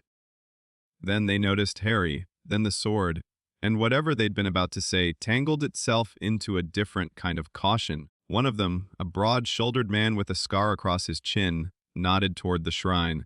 It started glowing before sunrise, not fully, just enough to wake the old ground. "We've heard voices since." Harry's attention sharpened. Voices. The man shrugged as if not wanting to admit it even now. Not words. More like hearing someone just behind you when no one's there. Names, sometimes. Old songs. "My mother swore she heard her brother laugh." He rubbed the back of his neck. "No monsters yet. But the grass near the markers won't stay bent where you walk. Keeps standing back up." Errol looked to Harry. "Still want to call this a message." Harry stared at the shrine. Blue light pulsed once across its buried stone and faded. He thought of Zelda saying the shrine would not kill him, if approached intelligently. That phrasing felt less reassuring every minute. "We're not all going in," Errol said to the watchman. "You hold the perimeter. If anything comes out that shouldn't, you fall back and warn the village." One of the others frowned. "You're taking him alone." Errol's eyes slid briefly toward the master sword. "He's not alone." The watchman accepted that with the sort of expression people wore when myth had begun interfering with normal military planning. Harry moved closer to the first row of markers. Most were too worn to read clearly. Wind and years had eaten at the carvings. But some names remained visible, shallow and stubborn against the stone. Unknown people, unknown grief, farmers, scouts, mothers, sons, guards. He did not need full dates to know a kingdom had been bleeding here for generations. His hand brushed unconsciously over the pocket carrying the resurrection stone. The touch of it made something in the field answer. Not loudly, not like a call, more like a listening silence deepened. Fi turned at once. The stone is resonating. Harry's hand came away. With the shrine. With the dead remembered by it. Errol saw the movement. What was that? Harry hesitated, then decided there was very little point being secretive now. One of the hollows, he said. The stone? Errol's mouth thinned. The dead one. Very much so? Yes. Is it reacting? Harry looked back at the rows of markers. The blue lines on the shrine had brightened by a fraction. Yes, he said. I think it is. Errol exhaled slowly. That's either useful or deeply unhelpful. I've noticed most things about my life tend to be both. He stepped forward. The moment his boot crossed the invisible line where ordinary field became shrine ground, the world changed. The temperature dropped. Not sharply. Not enough for breath to fog. Just a clean, undeniable reduction, as if the earth beneath the field remembered shade too deeply to warm properly. The shrine's blue lines flared brighter. Every stone marker caught a whisper of that light. The air filled with a low hum like distant strings touched by a careful hand. Harry stopped. Auril stepped in beside him, spear now in hand. You hear it? She asked. He nodded. At first it was only sound without shape. Then it became something else. A murmur at the edge of understanding, footsteps where there were none. The hint of cloth moving through grass. The almost sound of human presence gathered and waiting. The watchman behind them visibly stiffened. One muttered a prayer under his breath. Harry's fingers drifted toward the sword. Fee's voice reached him immediately. Do not draw unless threatened. Sacred trial fields distinguish poorly between defense and interruption. Good to know, Harry muttered. Auril glanced at him. Another warning. Yes. Helpful one. For once, they advanced slowly between the markers. The whispers grew clearer. Not language, impression, memory without sentence. Lauder carried too far.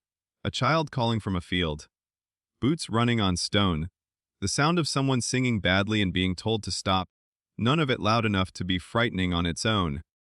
That was what made it frightening. The dead were not howling. They were lingering. At the shrine entrance, a pedestal rose from the ground. A low slab of pale stone marked with the same blue circuitry that lined the buried dome. At its center was a shallow circular indentation the size of a palm.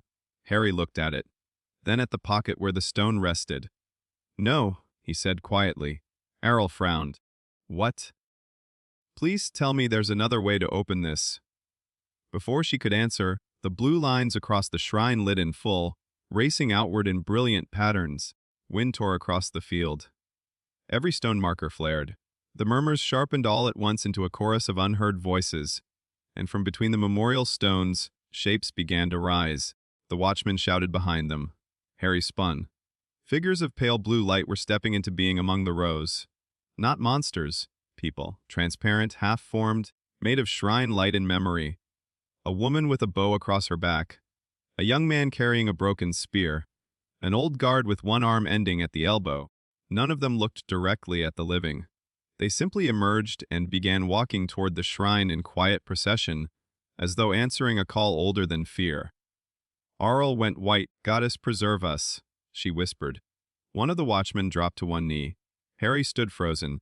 The resurrection stone in his pocket grew warm, not hot. Warm like a held hand. Fi appeared at his shoulder, brighter than before. The shrine has activated a remembrance relay. Your relic is amplifying response. Harry tore his gaze from the approaching dead. Can I stop it? Yes, likely by entering the trial. He looked at the pedestal again. The circular hollow waited. Of course it did. Auril turned to him, tension in every line of her body.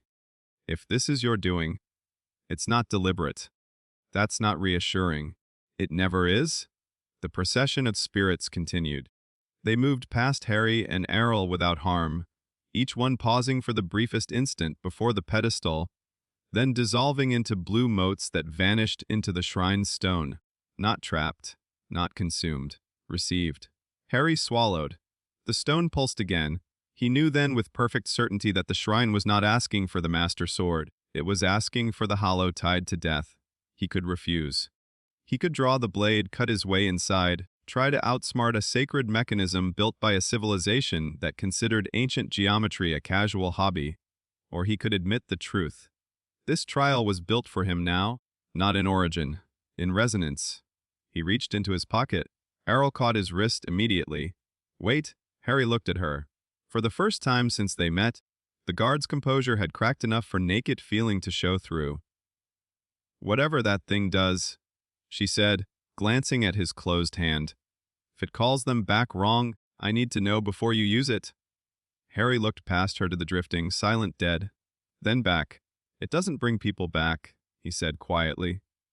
Not truly, but it can make you think the distance matters less than it does. Errol's grip loosened. That sounds dangerous. It is. Then why carry it? Harry almost answered out of habit. Because it's mine. Because it mattered once. Because sometimes grief makes cowards of all our better judgments. Instead, he told her the truer thing. Because sometimes, he said, the most dangerous objects are still less dangerous than leaving them behind. Errol held his gaze for one long moment. Then she let go. Harry opened his hand. The resurrection stone lay in his palm, black and unassuming and far too ordinary for something that could reshape morning. The blue light of the shrine bent toward it instantly. The indentation in the pedestal brightened. Harry stepped forward and placed the stone into the hollow. The world dropped away. There was no falling this time,